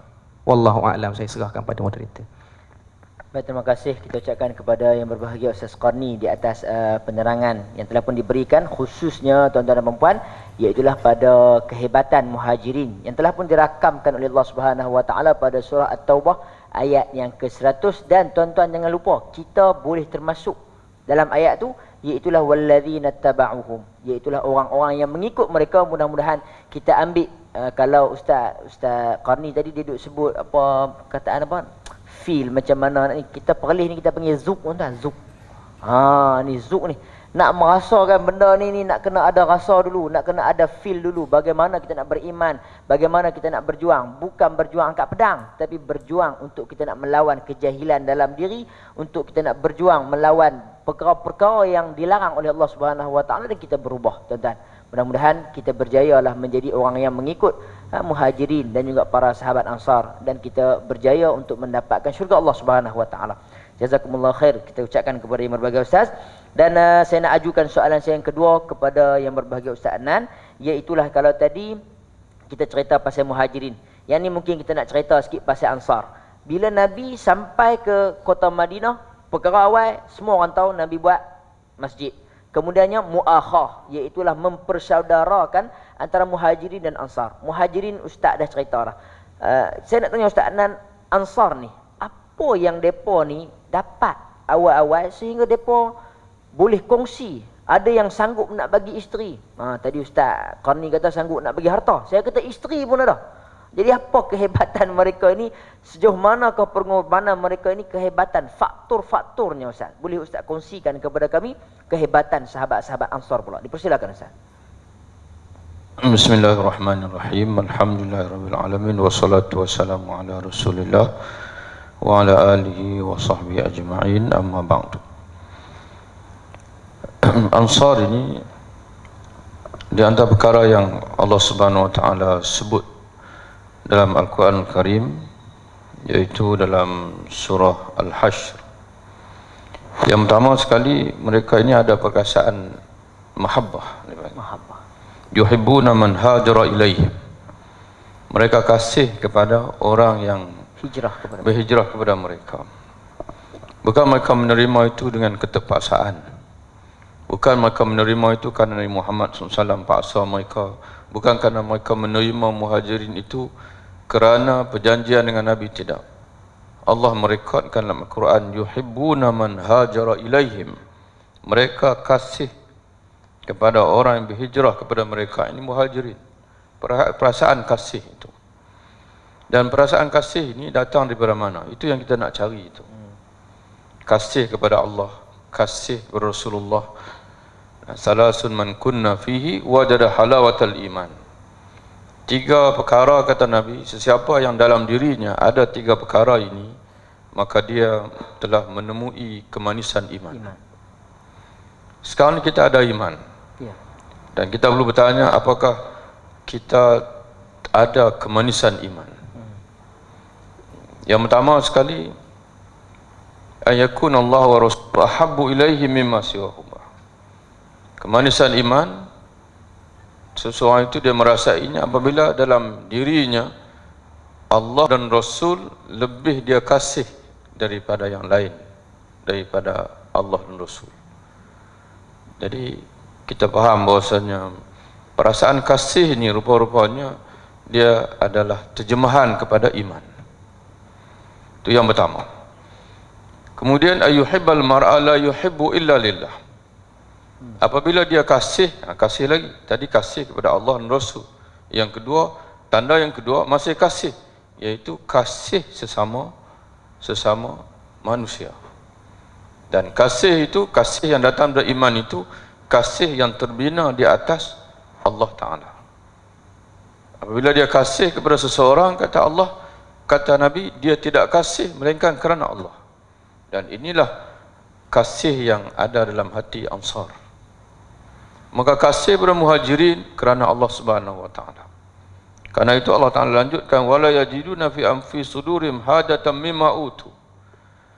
Sebalik tawaran, offer yang mereka berikan kepada Muhajirin, tanah, rumah, hatta mereka ada yang sanggup menceraikan salah seorang daripada isteri mereka. Kemudian kerana mungkin tak ada orang yang mana, siapa yang nak dipanggil dengan orang kata apa, orang yang baru sampai di Madinah dan sebagainya, tapi mereka seolah-olah macam nak gambar kepada kita, aku berusaha untuk pujuk salah seorang dari isteriku, berpisah denganku, kemudian habis iddah kamu kahwin dengan dia. Sampai begitu, nak memudahkan, nak rasa simpati, rasa kasih kepada Muhajirin itu. Di sebalik tawaran-tawaran yang mereka berikan itu, kata Allah, mereka tidak mendapati dalam diri mereka sebarang hajat terhadap apa yang mereka telah berikan. Mana sebarang pulangan mereka tidak harapkan. Kalau Allah Subhanahu Wa Taala yang bagi tahu kita, menunjukkan bahwasanya perasaan itu memang bersih daripada lubuk hati Ansar. Karena Allah Subhanahu Wa Taala ini dia mengetahui luaran dan juga dalaman. Kalau sekadar ahli tarikh, ahli sejarah saja cerita Ansar ni ikhlas, Ansar yang tidak mengharapkan habuan, ahli sejarah saja cerita, mungkin kita boleh lagi ada celah untuk meragui. Mungkin berlakon kita sebut. Tapi kalau Allah Subhanahu Wa Taala sendiri cerita bahwasanya wala yajiduna fi sudurihim hajatan mimma utu, tidak ada langsung keinginan, inginkan balasan daripada terhadap apa yang mereka berikan kepada Ansar, semata-mata kerana kasih. Kemudian Allah Ta'ala menyebutkan lagi, wa yusiruna ala anfusihim walau kana bihim khassasah, mereka mengutamakan muhajirin ke atas diri mereka sendiri walaupun mereka tahu mereka pun berhajat kepada apa yang mereka berikan itu. Jadi sebab itu para ulama menyimpulkan bahawa martabat ukhuwah yang paling tinggi ialah al-isar. Kita mampu untuk melebihkan saudara kita ke atas diri kita sendiri, itulah martabat ukhuwah yang paling tinggi. Martabat ukhuwah yang paling rendah berlapang dada. Tapi masalah kita ni berlapang dada pun tak ada. Berlapang dada pun tak ada. Berlapang dada pun tak ada. Dia kita nak bergaduh tak berhenti. Ya. Berlaku sikit isu saja, kita jadikan isu itu, kita besar-besarkan isu itu. Bukan kita nak ikut sebagaimana saranan Allah Subhanahu Wa Taala dalam surah Al-Hujurat, "Wa in ta'ifatan min iqtatalu fa aslihu bainahuma." Bila ada dua kelompok di kalangan kaum beriman yang saling berperang atau bergaduhan, maka hendaklah kamu damaikan di antara mereka berdua. Iqtatalu. Bila nak damaikan, kena lupakan isu. Ya. Ada setengah orang kata, saya tak setuju Ustaz. Bila semata-mata kita nak damaikan, kita lupakan isu. Kalau tak setuju, bermakna kita tak bersedia mengikut panduan Nabi sallallahu alaihi wasallam. Kalau tuan-tuan baca dalam Sahih Al-Bukhari, ada satu hadis dalam Babul Islah, di mana bila berlaku satu pertikaian di Madinah yang babitkan Abdullah bin Ubay, dan kita sedia maklum maksudnya Abdullah bin Ubay ini dialah yang menjadi faktor pencetusnya pertikaian yang berlaku di Madinah, tapi semua menjadi selesai oleh Nabi sallallahu alaihi wasallam. Bila sampai di perkampungan itu, Abdullah bin Ubay dia cuba untuk mengapi-apikan, membangkitkan kemarahan di kalangan Ansar itu sendiri.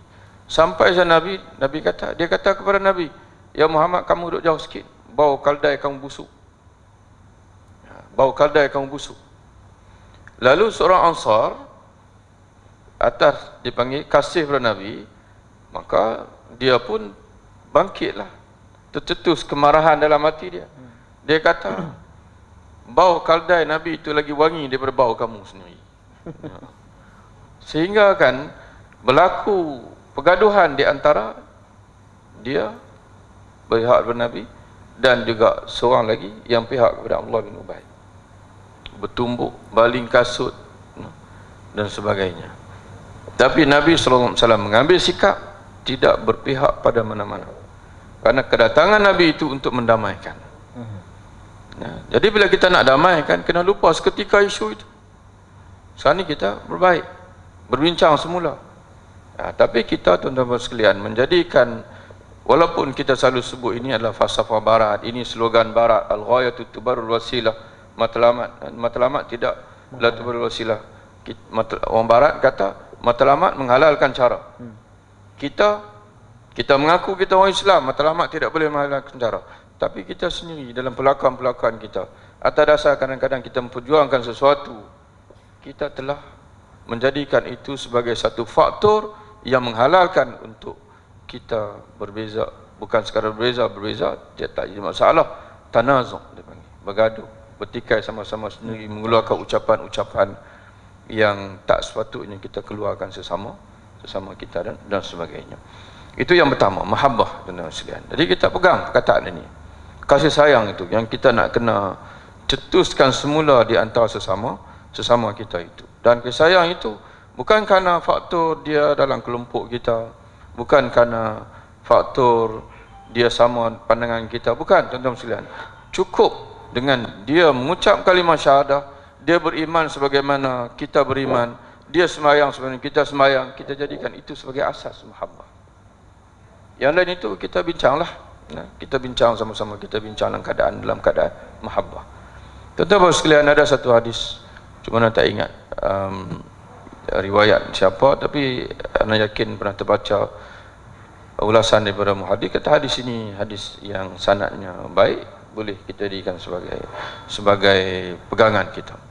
Nabi pernah menyebutkan dalam satu bentuk nubuat, dia panggil. Nabi menyatakan apa yang akan berlaku pada masa akan datang. Kata Nabi, Islam ini dia akan terhakis sebagaimana kain, terhakisnya warna pada kain, sehingga orang tidak mengenali lagi apa itu semayang, apa itu puasa, apa itu sedekah, tak kenal lagi.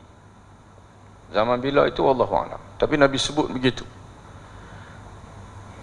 Yang ada pun hanya beberapa puak, yang mana yang masih kekal pada mereka itu ialah la ilaha illallah. Yang masih kekal la ilaha illallah, di mana qalu, mereka berkata, kami mendengar mak ayah kami dulu menyebutkan kalimah ini, maka kami sebut. Tapi semayang puasa dah tak tahu lagi dah. Yang menyampaikan hadis ini ialah Huzaifah yang sampaikan hadis ini.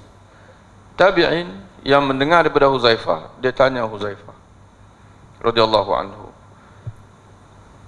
apa guna kalimah la ilaha illallah Muhammadur Rasulullah pada mereka kalau dah mereka bukan tak semayang, tak puasa, tak mengeluarkan zakat, tidak bersedekah, malah tak tahu.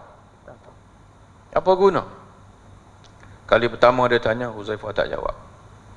Kali kedua dia tanya pun Huzaifah tak jawab. Tapi oleh sebab dia berulang-ulang kali tanya, apa guna kalimah la ilaha illallah itu, padahal mereka dah tak tahu semayang, tak tahu puasa, tak kenal semayang, tak kenal puasa, tak kenal sedekah. Akhirnya Huzaifah jawab, ada guna, iaitu menyelamatkan mereka dari kekal dalam neraka. Jadi menggambarkan kepada kita bahawasanya kita tak boleh layan walaupun berbeza pandangan, walaupun kalau kita nak sebut lebih lanjutlah, tuan-tuan sekalian, berbeza parti sebagai contohnya. Berbeza parti, tapi tuan-tuan sekalian, kalau seseorang itu dia masih mengucap la ilaha illallah, apa tadi, kalau dia masih sembahyang yang tadi, inilah sembahyang pun tak ada, puasa pun tak ada, Nabi kata, Huzaifah kata, ada guna, dia tak sama dengan orang lain, kerana dengan kalimah la ilaha illallah itu akan menyelamatkan dia daripada kekal dalam neraka. Jadi kita pun tuan-tuan sekalian kena faham begitu. Kita mesti layan orang yang Islam, orang yang masih mengucap kalimah syahadah, dia adalah saudara kita, mesti ada perasaan kasih dalam hati kita. Bahkan Allah Subhanahu Wa Taala menyebutkan lagi dalam Quran, dalam surah Al-Fatih di hujung, di antara suatu sifat para sahabat yang bersama dengan Nabi ini, Muhammadur Rasulullah waladina ma'ahu asyidda'u 'alal kuffar ruhama'u bainahum. Muhammad itu adalah Rasulullah, orang yang bersama dengan dia tegas berdepan dengan orang kafir. Mana tegas dari segi prinsip. Jangan tuan-tuan tegas dia nak marah saja orang Islam ni, tidak. Rasulullah sendiri pun tuan-tuan sekalian dengan pak saudara dia Abu Talib, dia tak lari keluar dari rumah. Dia tak jadikan alasan orang itu kufur semata-mata untuk berkasar dengan dia. Tapi ada juga orang kafir yang Nabi putuskan untuk dibunuh. Ada orang kafir yang Nabi halau dan sebagainya. Tapi ada orang kafir Nabi jaga silaturahim, termasuk orang Yahudi sendiri. Kalau mereka tidak khianat, sebagian ahli sejarah kata mungkin mereka akan menjadi ahli penduduk Madinah sampai ke hari ini, kalau mereka tidak khianat. Nabi sampai di Madinah, Nabi tak usir mereka pun, malah Nabi buat perjanjian. Dalam perjanjian itu mengiktiraf mereka warga negara Madinah. Bayangkan tuan sekalian, dalam perjanjian bertulis mengiktiraf mereka warga negara Madinah. Tapi masalahnya mereka khianat. Nabi layan mereka sampai bagaimana pengkhianat. Tapi ada orang lain yang Nabi layan sebagai macam Abu Talib, tuan-tuan sekalian. Begitu juga dalam peristiwa hijrah ni pun Nabi guna khidmat Abdullah bin Uraiqid. Nabi bagi upah walaupun dia musyrik, tapi dia profesional. Dia kira ambil upah, bayar upah saja, kerahsiaan apa semua dia akan jaga. Dia tak dibayangi dengan dipanggil apa, dengan perbezaan akidah itu. Jadi ruhama itu, kasih sayang itu. Tuan-tuan dan puan, bayangkanlah Allah Subhanahu Wa Taala sendiri pun seolah-olah memberi isyarat pada kita dalam 114 surah, satu surah saja yang tak perlu baca Fatihah, tak perlu baca Bismillahirrahmanirrahim. Satu surah saja, itu pun para ulama khilaf kenapa. Ada kata surah Al-Bara'ah, surah At-Taubah itu surah tegas dipanggil. Maka tegas ini tak sesuai dengan Ar-Rahman Ar-Rahim. Tapi 113 surah yang lain semua mula dengan Bismillahirrahmanirrahim, Bismillahirrahmanirrahim. Allah Ta'ala sendiri Tuhan yang maha berkuasa, yang kita pula maha berdosa, tak habis-habis berdosa tuan-tuan sekalian, tapi Allah tetap melayan kita dengan Ar-Rahman Ar-Rahim. Dan Allah tegaskan dalam satu hadis, Nabi SAW menegaskan kepada kita pentingnya kita ni ada sifat rahmah ini, sifat kasih sayang, sifat simpati ini. Allah, Nabi sebut Ar-Rahimuna yarhamuhumur Rahman. Orang yang bersifat pengasih, penyayang ini akan dikasihi oleh Tuhan yang maha pengasih, maha penyayang. Itu statement Nabi sallallahu alaihi wasallam sebut begitu. Kalau kamu ada sifat pengasih, kamu akan dikasihi oleh Tuhan yang maha pengasih. Kemudian Nabi lanjutkan lagi, irhamu man fil ardi yarhamkum man fis sama. Sayangilah, kasihanilah, bersimpatilah. Itu tuan kena balik tengok kata rahmat itu. Karena kadang-kadang terjemah pengasih, penyayang itu tak sempurna lagi itu. Karena perkataan rahmat itu kalau tengok dalam Quran, ada ketika memberi makna hujan. Rahmat itu adalah hujan. Ada ketika memberi makna keampunan, rahmat ini. Dan ada ketika memberi makna wahyu yang turun. Jadi boleh makna simpati, kasihan belas, itu rahmat. Jadi Nabi sebut orang yang pengasih akan dikasihi oleh Tuhan yang maha pengasih. Kemudian Nabi pesan dekat kita, irhamu man fil ardi, sayangilah, kasihanilah, simpatilah kepada orang-orang yang berada di bumi, dan saya akan kasih kepada kamu orang yang berada di langit. Nah itu tuan-tuan dan sekalian, pentingnya kita ni sifat kasih. Jadi sebagai penutup tuan-tuan dan sekalian, sekarang ni kita tak banyak lagi berinteraksi secara berdepan. Kita banyak berinteraksi dengan Facebook. Ya. Jadi sebagai pesanan untuk saya sendiri dan tuan-tuan sekalian, yang pertama sekali, kita terpaksa akui bahasanya Facebook ini pada hari ini menjadi faktor melebarnya perpecahan ataupun permasalahan di antara sama kita ni. Jadi sebab itu bila kita nak berkongsi dalam Facebook ini, yang pertama sekali masukkan input yang baik saja. Mana kita berkongsi yang mana masukkan yang baik saja. Yang keduanya tuan-tuan sekalian, bila kita nak kongsi hak orang lain, nak forward yang baik saja. Yang buruk benamkan. Yang buruk kita benamkan. Berhenti takat kita saja.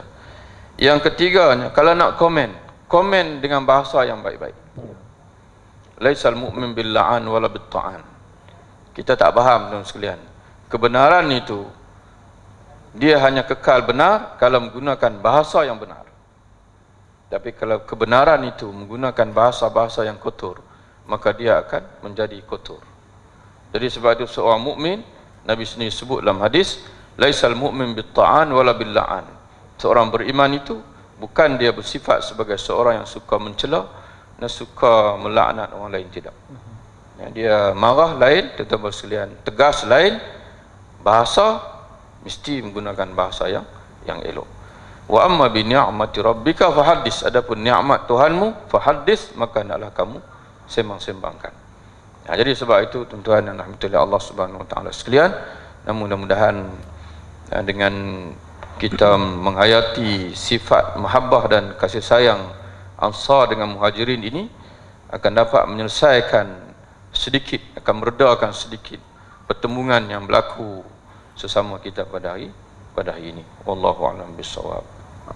Baik, terima kasih kita ucapkan kepada yang berbahagia Ustaz Ma'nan di atas penerangan yang telah pun diberikan kepada kita tadi. Tuan-tuan, saya nak tanya ni, okey lagi ke kita nak sambung sikit lagi ni? Boleh lagi ya? Risau-risau aku pakat duk cari tiang lah ke, pakat duk cari dinding, risau lah juga. Jadi tuan-tuan, kita ada 2 pusingan lagi. Tapi saya nak ringkaskan, saya bagi satu saja pusingan lagi, manakala masa kita tidak mengizinkan. Saya minta kepada panel kita untuk pusingan yang ni jawab soalan saya dan seterusnya merumuskan untuk setiap panel insya-Allah. Jadi kita teruskan kepada bahagian kita yang terakhir, iaitu kepada yang berbahagia Ustaz Qarni. Dalam hadis Nabi SAW ada menyebutkan berkaitan dengan la hijrata ba'dal fatah. Selepas daripada tadi ni penceritaan yang begitu banyak daripada Mekah, kemudian Nabi ke Madinah, kemudian patah balik mai buka kota Mekah. Bila pembukaan kota Mekah itu Nabi sendiri sebut la hijrata ba'dal fatah. Tidak ada lagi hijrah selepas pembukaan kota ini. Jadi bagaimanakah hari ini kita nak praktikkan benda ni? Apakah orang Islam kita sendiri pun kadang-kadang yang dia nak pergi bekerja di negara-negara yang barat, dia nak pergi berhijrah, nak mulakan hidup baru di sana. Jadi adakah dibenarkan? Dan jika dibenarkan, atas alasan apa untuk berlaku hijrah yang sebegini? Dan adakah mungkin hukumnya boleh jadi haram? Nak tanya Ustaz sikit. Mungkin Ustaz boleh kongsikan kepada kita. Dipersilakan Ustaz. Bismillah. Berbalik pada soalan tadi berkenaan dengan satu hadis Nabi sebut la hijrata ba'dal fath. Hadis tu muttafaqun alaih, riwayat Bukhari dan Muslim. Okey. Tapi kita kena tengok hadis tu. Dia ada sambungan dia. Dan kalau kita tengok Al-Imam An-Nawawi rahimahullah meletakkan juga hadis ni dalam kitab dia Riyadhus Salihin. Dan dia ada beri penerangan lah tentang hadis ni. Hadis tu Nabi kata la hijrata ba'dal fathi. Tidak berlaku lagi hijrah selepas pada pembukaan kota Mekah, iaitu pembukaan pada tahun ke-8 hijrah. Nabi sambung lagi hadis tu, Nabi kata walakin jihadun wa niyyah. Akan tetapi masih lagi berlaku jihad dan masih lagi pembaharuan niat masih berlaku. Wa idzastunfirtum, kata Nabi, fanfiru. Bila mana kamu diarahkan untuk keluar berjihad oleh pemerintah yang sah, maka keluarlah berjihad.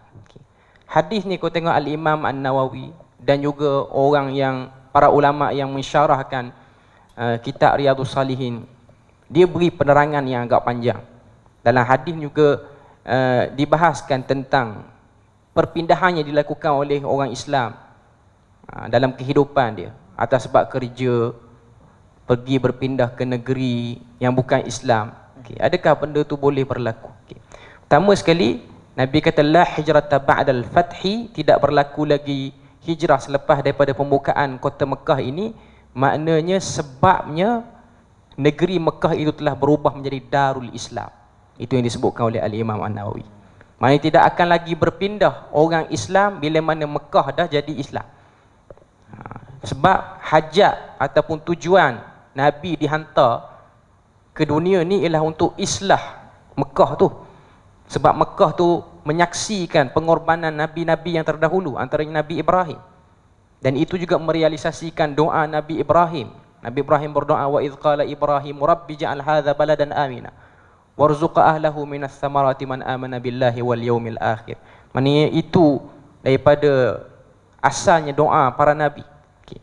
Dan Nabi sebut dalam hadis yang sama, walakin jihadun wa niyyah, akan tetapi hijrah yang berbentuk pembaharuan niat ataupun menjelaskan hala tuju, ianya masih berlaku kepada semua orang Islam.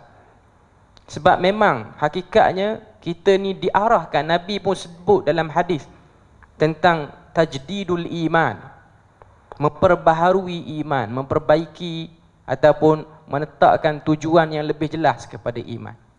Jadi ada sebahagian orang dia nak melakukan penghijrahan berpindah tempat daripada mana-manalah, daripada negeri ke negeri lain ataupun negara ke negara lain. Tujuan-tujuan yang berbeza. Sebab tu kita balik pada hadis yang terkenal, innamal a'malu binniyat. Hadis tu, hadis yang terkenal. Yang mana dalam hadis tu Nabi sebut tentang seseorang tu dia berhijrah bergantung pada niatnya. Sebab memang hadis tu berkait dengan hijrah. Innamal a'malu binniyat ni ialah hadis yang Nabi sebut tentang hijrah. Sebab ada satu orang sahabat yang dia hijrah kerana dia nak tengok perempuan yang dia kasihi di Madinah pada waktu tu. Lalu Nabi kata seseorang tu bergantung, niat dia bergantung, amalan tu bergantung pada niatnya. Jadi dia dapat hijrah berlaku, tapi niat dia macam mana? Ada sebahagian orang dia berhijrah satu tempat kerana nak mengubah nasib dia, iaitu nak jadikan kehidupan dia lebih selesa. Maka dia akan dapat, Allah Ta'ala akan beri. Sebab itu memang janji Tuhan, siapa-siapa yang nak loba dunia dia akan dapat, siapa yang nak loba akhirat dia akan dapat. Okay. Tapi sebagai seorang Muslim bila mana dia nak melakukan hijrah, imma hijrah jasadiyah, hijrah badan ke mana-mana tempat, ataupun hijrah dalamannya, kita kena menetapkan satu target yang paling tinggi, iaitu target kita ialah untuk menjadi golongan yang paling terbaik, mukmin yang baik imannya. Seterusnya keimanan tu menyebabkan kita lulus untuk mendiami syurga. Itu yang kita nak. Jadi bila mana kita hijrah, tujuan dia tak akan lari lebih daripada tu. Gilah mana-mana negeri, mana-mana tempat pun yang tu. Tapi bila mana seseorang tu dia berhijrah kerana niat lain, dia bergantung pada niat tu. Dan kita boleh sebut, kalau setakat hijrah ke negeri tertentu ataupun ke negara tertentu, niatnya hanyalah untuk, orang kata apa, bagi kerja, gaji mahal sikit pada sebelum ni, bagi pangkat tinggi sikit, dia akan dapat. Tapi bagi saya rugi kalau takat tu saja niat kita jadi rugi. Dan dari segi hukum, dia taklah sampai kepada haram kalau kita hijrah macam tu. Adalah yang kata makruh apa semua. Cuma saya nak sebut, kita sebagai orang beriman, kita nak yang paling terbaik. Yang terbaik ialah bila mana kita hijrah, kita ada target kita yang tersendiri. Target kita yang tersendiri. Melainkan memang kita hijrah kerana benda-benda yang maksiat atau benda-benda yang tak betul. Sebab tu ada satu asar daripada Ali bin Abi Talib. Dan ada yang kata asar ni datang daripada asalnya ialah hadis Nabi. Tapi yang pastinya dia tidaklah mencapai darjat yang sahih. Kata Ali bin Abi Talib, dan sebahagian riwayat kata itu kata-kata Nabi, ju'ilatid dunya li arba'ah, telah dijadikan dunia tu kepada 4 golongan. Nabi kata. Yang pertama, saya sebut terjemahan dia tu. Yang pertama ialah dunia itu, dalam dunia ni akan ada satu golongan yang kaya, Allah Ta'ala beri pada dia kemewahan, duit, harta banyak. Dengan kekayaan tu, dia jadi orang soleh. Itu kumpulan yang paling terbaik atas dunia. Itu yang pertama. Yang kedua, orang yang tak kaya, tapi bila mana dia tengok kumpulan pertama tadi yang kaya, dia ada niat, kalau aku kaya, aku nak buat lagi baik dan lagi banyak daripada orang kaya tu. Itu juga golongan yang baik. 2 golongan yang baik. Golongan yang ketiga, Nabi kata ada orang yang kaya, dia bermaksiat dengan kekayaannya. Dia bermaksiat dengan kekayaannya. Apa maksiat dia tak buat, apa kejahatan dia tak buat, semua dia boleh buat. Dan golongan yang keempat, yang paling teruk, miskin, tak kaya, tapi tengok orang kaya yang buat jahat, dia boleh sebut dan dia boleh tanam niat, kalau aku kaya, aku akan buat lagi jahat pada yang kaya tu buat. Orang Terengganu kata dah lah basak, tak ada duit, lepas tu jahat pula. Jadi tak padat. Jadi nak sebut pada kita, dalam kata-kata tu, saya tak katakan tu hadis Nabi, sebab dari segi perbahasan riwayat dia ada problem. Cuma kalau kita renung, ada benarnya juga daripada kata-kata tu. Sebab memang kumpulan-kumpulan macam ni kita tengok dan kita hadapi lah hidup. Ada orang yang dia berniat, kalau aku kaya, kalau setakat judi 1000, aku nak 100,000. Tapi dia rumah pun tolak tiang seri terbalik habis. Ini istilah dia gitulah. Maksudnya ada orang yang berniat seperti itu. Jadi nak sebut pada kita, itulah yang Nabi sebutkan, walakin jihadun wa niyyah. Jihad masih ada, niat tu ada. Niat masih. Jadi seseorang bila mana dia melakukan perpindahan pergi ke negeri kafir pun, contoh ada orang kerja. Saya ingat saya duduk di Kemaman dulu, saya kuliah di kawasan pejabat orang-orang oil and gas. Oil and gas ni orang banyak duit Kadang-kadang dia orang kena transfer ke negara-negara yang tak ketahuan hala negara tu. Yang terakhir saya mengajar di satu syarikat petroleum tu, staff dia orang dapat projek di Turkmenistan. Turkmenistan ni sebuah negara yang baru bebas daripada Soviet Union. Muslim, tapi dia punya perangai orang Muslim dia tak Muslim. Liberal masih kuat. Bila mana datang wakil daripada Turkmen tu nak buat hubungan dengan syarikat dia orang, Muslim, tapi ada tatu. Lepas tu bila mana ada majlis malam dinner, dia minta arak daripada syarikat tu untuk dijamu. Tanya Muslim, solat hari Jumaat je solat. Solat hari Jumaat, arak minum. Muslim, tapi Muslim. Kalau kita tengok di Turkmen tu, Turkmen ni dia ada satu masjid yang menelan belanja sangat banyak, tapi masjid tu tak guna pada hari-hari lain, melainkan hari Jumaat je. Saya tahu ni sebab sebahagian staff tu dia orang duduk Tok Men. Dia orang pening kena hantar Tok Men, dia orang minta jauh lah Tok Men. Walaupun gaji ribu-ribu, puluh ribu lah, maknanya sekali pergi tu boleh cover gaji setahun di Malaysia untuk sebulan. All game banyak duit oh. Okay. Tapi dia orang, mana saya nak sebut, ada keimanan dalam hati dia orang. Dia orang rasa tak nak pergi. Okay. Tapi ada yang terpaksa dihantar pergi.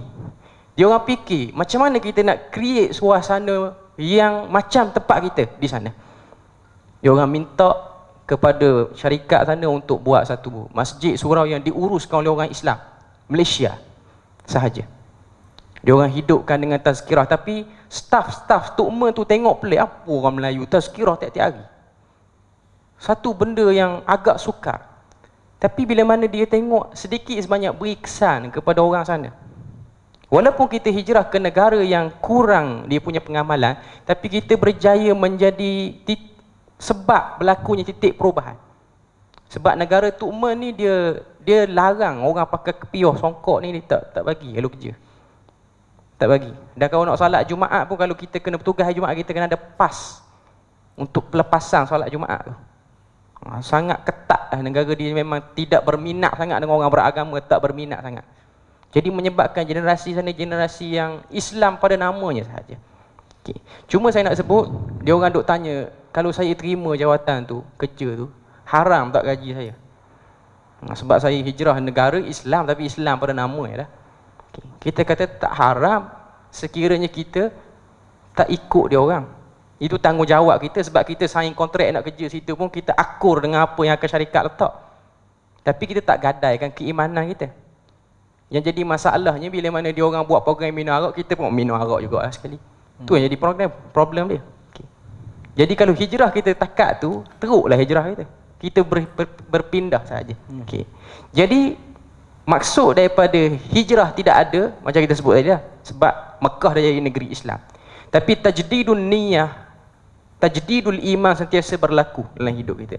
Kita duduklah di negeri mana pun, kadang-kadang bila mana satu orang dia duduk di negeri kufar, Islam dia lebih baik berbanding dia duduk di Malaysia sebahagian orang. Sebab dia mulai belajar tentang agama, sebab dia tahu macam mana nak aplikasi agama tu payah. Memaksa diri dia untuk faham banyak. Contoh duduk di negara yang tidak memberi toleransi nak solat.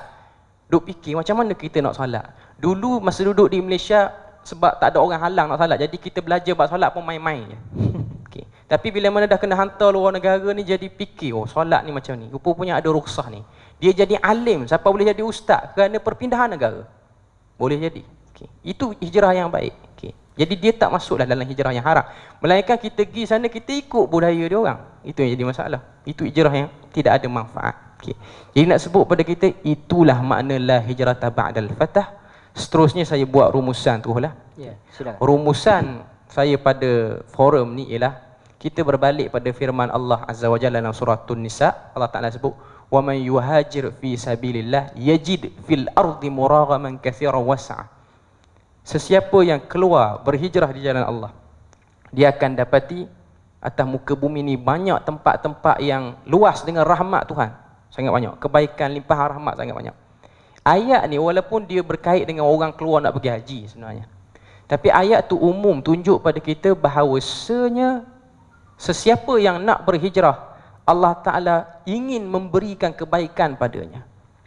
Walaupun kadang-kadang hijrah itu terpaksa menggadaikan periuk nasi dia. Ada orang dia hijrah, dia gaji tempat lama baik banyak, gaji tempat baru tak banyak. Tapi ada sesuatu, iaitu kebaikan pada agama. Sebab tu saya selalu sebut, kita belajar tentang hijrah Nabi ni, kita boleh tengok Nabi lepas pada dia hijrah, dia duduk di Madinah, Nabi selesa dengan orang Madinah sehingga Nabi menjadikan dia tu lebih dekat kepada orang Madinah. Berbanding, walaupun Nabi tu asal orang Mekah dan Nabi tahu tugas Nabi ialah islah orang Mekah. Nak tunjuk pada kita apa? Falsafah bila mana kita melakukan penghijrahan, bila mana kita hijrah, tempat yang kita duduk tu meningkatkan lagi ilmu agama kita, menjadikan kita lebih kuat beribadah. Dulu kita duduk tempat lama, masjid kurang pergi.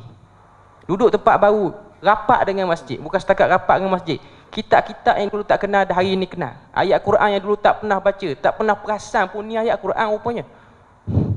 Duduk tempat baru, oh tahu itu ayat Quran. Kekal kita di tempat tu. Walaupun kadang-kadang kadang-kadang kita punya rezeki taklah banyak macam tempat lama. Tapi itulah rezeki yang kita terlepas pandang, iaitu rezeki keimanan dan juga rezeki Islam yang baik. Jadi setakat tu saja saya punya perkongsian pada kali ini. Semoga Allah Ta'ala beri rahmat dan berkat. Wallahu a'lam. Saya serahkan kepada moderator, insya-Allah. Terima kasih kita ucapkan kepada yang berbahagia Ustaz Ahmad Qarni di atas penerangan yang diberikan sebentar tadi, khususnya berkaitan dengan apa yang dimaksudkan dengan tidak ada lagi hijrah selepas pembukaan kota Mekah yang diterangkan, tetapi iaitulah sambungan daripada hadis itu. Masih lagi ada senantiasa jihad kita di dalam kita memperjuangkan agama Islam, dan juga niat kita untuk kita nak senantiasa memperbaiki keadaan diri kita. Mudah-mudahan Allah Subhanahu Wa Taala senantiasa menerima kita, insya-Allah, tuan-tuan dan puan. Baik, kita nak terus kepada bahagian kita yang terakhir, iaitu soalan saya yang terakhir kepada yang berbahagia Ustaz Ahmad Adnan, dan seterusnya nak minta Ustaz Adnan pun buat kesimpulan berkaitan dengan forum kita pada pagi ini, iaitu berkaitan dengan yang pertama soalan saya terlebih dahulu berkaitan dengan hijrah ni. Seringkali apa yang kita selalu dengar, macam Ustaz Qarni sebut juga tadi, hijrah daripada perkara yang buruk kepada perkara yang baik. Hatta yang orang lain selalu sebut, iaitulah alhamdulillah kawan ni berhijrah dah. Dulu tak pakai tudung, lah pakai tudung. Alhamdulillah kawan ni dah bagus dah. Jadi perkataan-perkataan itu yang sering kali digunakan. Hijrah ni daripada perkara sekian kepada perkara sekian. Apakah petunjuk dalam syariat dalam peristiwa ini ataupun perkara ini, dan dengan kedatangan tahun hijrah ini mungkin Ustaz boleh berikan kepada kita semua yang hadir pada hari ini maupun sidang penonton untuk memperbaiki diri kita kepada arah yang lebih baik. Dipersilakan Ustaz. Seterusnya Ustaz kesimpulan. Bismillahirrahmanirrahim. Alhamdulillah wassalatu ala Rasulillah. Bagi menjawab soalan Ustaz pengurusi majlis tadi, Ya, saya ingin mengajak tuan-tuan sekalian kita mengingati kembali satu kisah yang pernah disampaikan oleh Nabi kita Muhammad SAW sendiri. sallallahu alaihi wasallam. Kisah yang Rasulullah sendiri yang menceritakan kisah ini kepada kita. Dalam kisah itu menggambarkan kalau kita benar-benar ingin menjadi seorang yang baik, perlu kepada hijrah.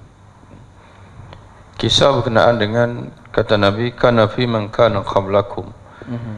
Di kalangan orang sebelum kamu ada seorang lelaki qatala tis'atan wa tis'ina nafsan. Ada seorang lelaki yang telah membunuh 99 orang. Bunuh orang ni, bunuh seorang pun dah kira hebat lah. Tapi dia telah membunuh 99 orang.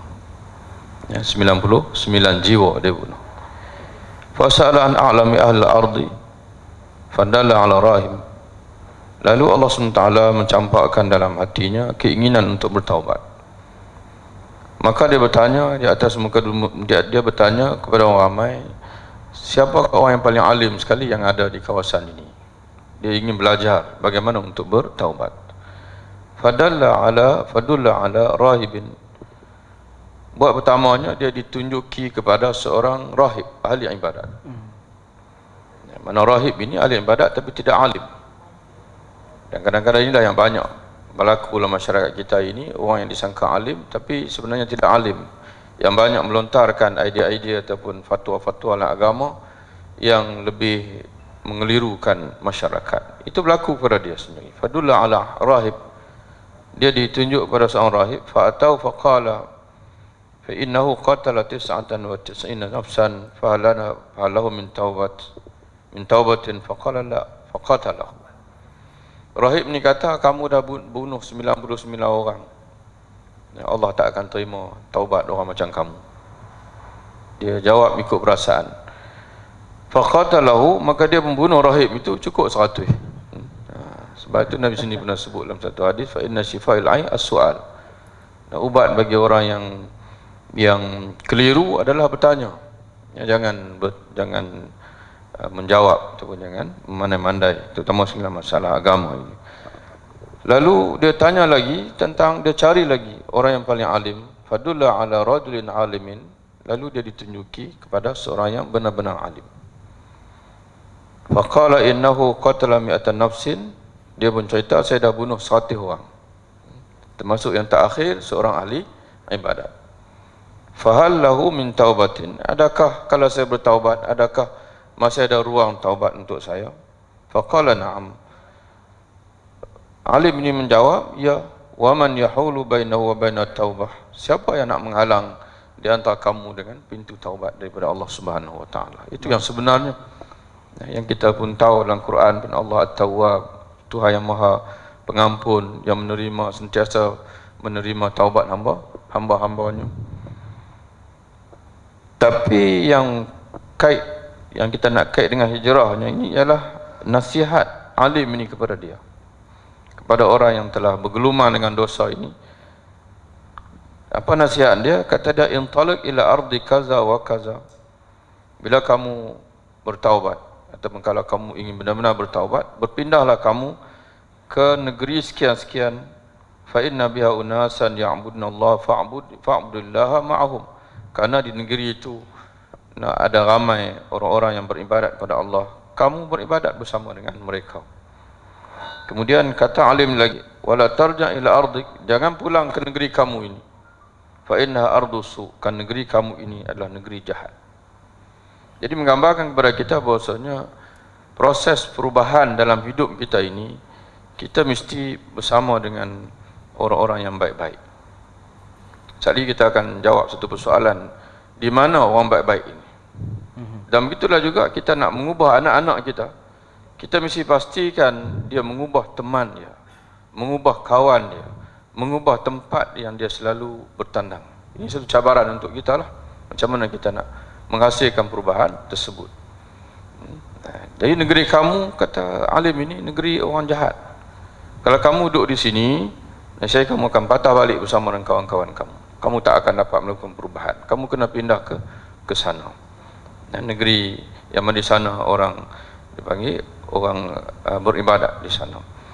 Tuan-tuan dan puan yang dimuliakan oleh Allah Subhanahu wa taala sekalian, kita tak perlu pindah ke mana-mana. Tak payah tuan-tuan nak pindah, nak masuk pondok. Tak payah tuan-tuan nak pindah lagi. Kita berusia pun dah tua dah.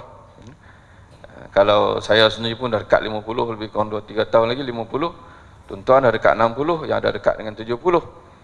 Tuan-tuan sekalian, kita ada masjid. Dan menjadi satu hikmah juga kita perhatikan bahawa Rasulullah sallallahu alaihi wasallam sebelum dia diutuskan oleh Allah menjadi rasul, dan dia kerasulan Nabi itu berlaku di Mekah, sebelum dia datang Mekah sudah ada masjid, Masjidil Haram. Dan apabila Nabi berhijrah ke Madinah, mula-mula yang Nabi sampai di Quba, Nabi membina Masjid Quba. Kemudian Nabi meneruskan perjalanan lagi 4 hari berikutnya sampai di Madinah, Nabi membina Masjid Madinah. Dan sunnah Nabi ini dipegang oleh semua khalifah dan gubernur selepas baginda. Apabila dia buka saja satu, atau mereka membebaskan saja satu kawasan, mereka akan bina masjid di situ. Ya, masjid. Jadi karena itu tuan-tuan sekalian, orang Islam di tempat itu nak beruzlah kah, nak mengubah diri kah, tak perlu lagi nak pindah ke mana-mana. Kunjungi saja masjid 5 waktu sehari semalam. Di situ hamba-hamba Allah beribadah kepada Allah. Malah dalam Sunan At-Tirmizi, Nabi SAW pernah diriwayatkan, Nabi menyebutkan, Nabi bersabda, "Idza ya'tadu ar-rajul al-masjid, idza ra'aitum ar-rajula ya'tadu al-masjid," apabila kamu melihat seorang lelaki yang sentiasa berulang-alik ke masjid, fashhadu lahu bil iman, maka bersaksilah kepadanya dengan keimanan. Ya, jadi menunjukkan bahasanya orang yang sentiasa berulang-alik ke masjid ini merupakan orang yang Nabi sendiri pun suruh kita akui dia sebagai seorang yang mukmin. Jadi karena malah kalau boleh tuan-tuan sekalian, sampai ke dalam rumah kita pun ada masjid pun lagi baik juga. Dia panggil masjid rumah, dia panggil, untuk kita sembahyang sunat. Karena ada hadis-hadis kita bertemu Rasulullah pernah berkunjung ke rumah sahabat-sahabatnya. Nabi tanya, di mana tempat dalam rumah kamu ni yang kamu nak siapkan dia sebagai ruang untuk solat? Nabi akan solat di situ. Dan sebagai ulama kata meninggalkan berkat di situ. Karena biasa sahabat-sahabat Nabi ini, bila tempat mana Nabi solat, dia akan kekalkan tempat itu sampai bila-bila sebagai tempat solat. Nabi sembahyang di situ. Hatta dalam mazhab Imam Abu Hanifah, orang perempuan kalau dalam rumah dia ada masjid rumah, dia boleh i'tikaf di situ. Tapi mazhab-mazhab lain tak sebut. Tak boleh i'tikaf mesti kena keluar ke masjid. Tapi Imam Abu Hanifah memberi pandangan bahwasanya orang perempuan kalau dalam rumah dia itu ada ruang yang disediakan untuk solat, dia boleh jadikan tempat itu sebagai tempat i'tikaf dia. Di samping tuan-tuan muslim, bila kalau bagi tuan-tuan perempuan yang mampulah, rumah pun agak luas, ada kemampuan kewangan dan sebagainya, siapkan bilik solat keluarga dia panggil untuk sembahyang malam. Tapi janganlah dah buat bilik solat untuk keluarga, tak keluarlah sembahyang masjid. Orang lelaki tak boleh, la salata li jaril masjid illa fil masjid. Ini ada riwayat daripada Nabi SAW menyebutkan tidak ada sembahyang bagi orang yang berjiran dengan masjid melainkan di masjid. Jiran masjid ni apa maknanya? Bukan kita duduk sebelah masjid, tidak. Jiran masjid ini selagi mana azan sampai di telinga. Mana selagi mana masjid yang sampai azan telinga kita, mana kita jiran masjid tersebut. Dan Allah Ta'ala Maha Kaya. Zaman dulu tak ada motosikal, tak ada kereta, maka Allah Ta'ala pun tak mentakdirkan ada mikrofon dan ada speaker. Kalau tidak, jenuh tuan-tuan sekalian, sahabat-sahabat dulu nak berjalan. Hari ini jauh manapun kita daripada masjid, tuan-tuan sekalian, telinga kita akan sampai azan masjid, akan sampai azan daripada masjid. Tapi kita ada motosikal, ada dia panggil kereta. Sebab itu kita tidak ada jawapan di hadapan Allah Subhanahu Wa Taala. Kalau kita tak sampai itu, maknanya memang kita tak mau pergi lah. Kalau kita nak pergi itu boleh sampai. Jadi tuan-tuan yang dirahmati oleh Allah Subhanahu Wa Taala sekalian, sebagai rumusan bagi pihak saya sendiri, kita perlunya sebagaimana disebut oleh Ustaz Qarni tadi, kita balik kepada hijrah sebagaimana yang ada dalam Quran. Fiqh sebagaimana yang ada dalam Quran. Begitu juga hijrah sebagaimana yang ada dalam Al-Quran. Kita cuba faham balik. Kita cuba faham balik hijrah sebagaimana yang ada dalam Quran, dan kita dah sebut dah tadi, iaitu ada ketika Allah Ta'ala menceritakan dalam rupa hijrah daripada negeri kafir ke negeri Islam, negeri yang tidak benarkan kita untuk melaksanakan Islam. Di situ kita perlu berhijrah supaya kita dapat menjaga akidah kita, dapat melaksanakan Islam, malah dapat melaksanakan negara Islam. Itu satu. Tapi kita jangan lupa hijrah yang mula-mula disebut oleh Allah ialah hijrah dalam surah Al-Muddassir, iaitu hijrah jiwa dia panggil. Hijrah pribadi dengan meninggalkan akidah yang sesat dan pegangan-pegangan, fahaman-fahaman yang bercanggah dengan Quran hadis, kita hijrah, kita tinggalkan. Dan begitu juga kita meninggalkan dosa dan sebagainya. Di samping kita berhijrah dalam yang Nabi sebut tadi sebagai satu, kita kata, proses untuk kita membentuk diri kita dengan kita sentiasa mengunjungi masjid. Anak-anak kita pun kita cuba ajak dan jadikan masjid ini sebagai dalam hidup ini sebagai rumah yang kedua bagi dia. Rumah yang kedua bagi dia. Dan tuan-tuan sekalian, jangan putus asa. Kita tak boleh paksa. Paksaan bukan kaedah untuk kita mengubah orang lain. Kaedah yang diajar oleh Allah dan Rasul untuk kita mengubah seseorang itu ialah penyampaian ilmu. Lam yakun ladzina kafaru min ahli alkitab wal musyrikin mufakkin hatta ta'tiyahumul bayyinah. Orang kafir sama ada orang daripada ahli kitab kata musyrikin, mereka tak akan melepaskan pegangan lama mereka kata Allah selagi belum datang kepada mereka keterangan yang jelas nyata. Jadi masalah sekarang ni, anak-anak kita belum mau buat perubahan kerana al-bayyinah tak sampai dekat mereka.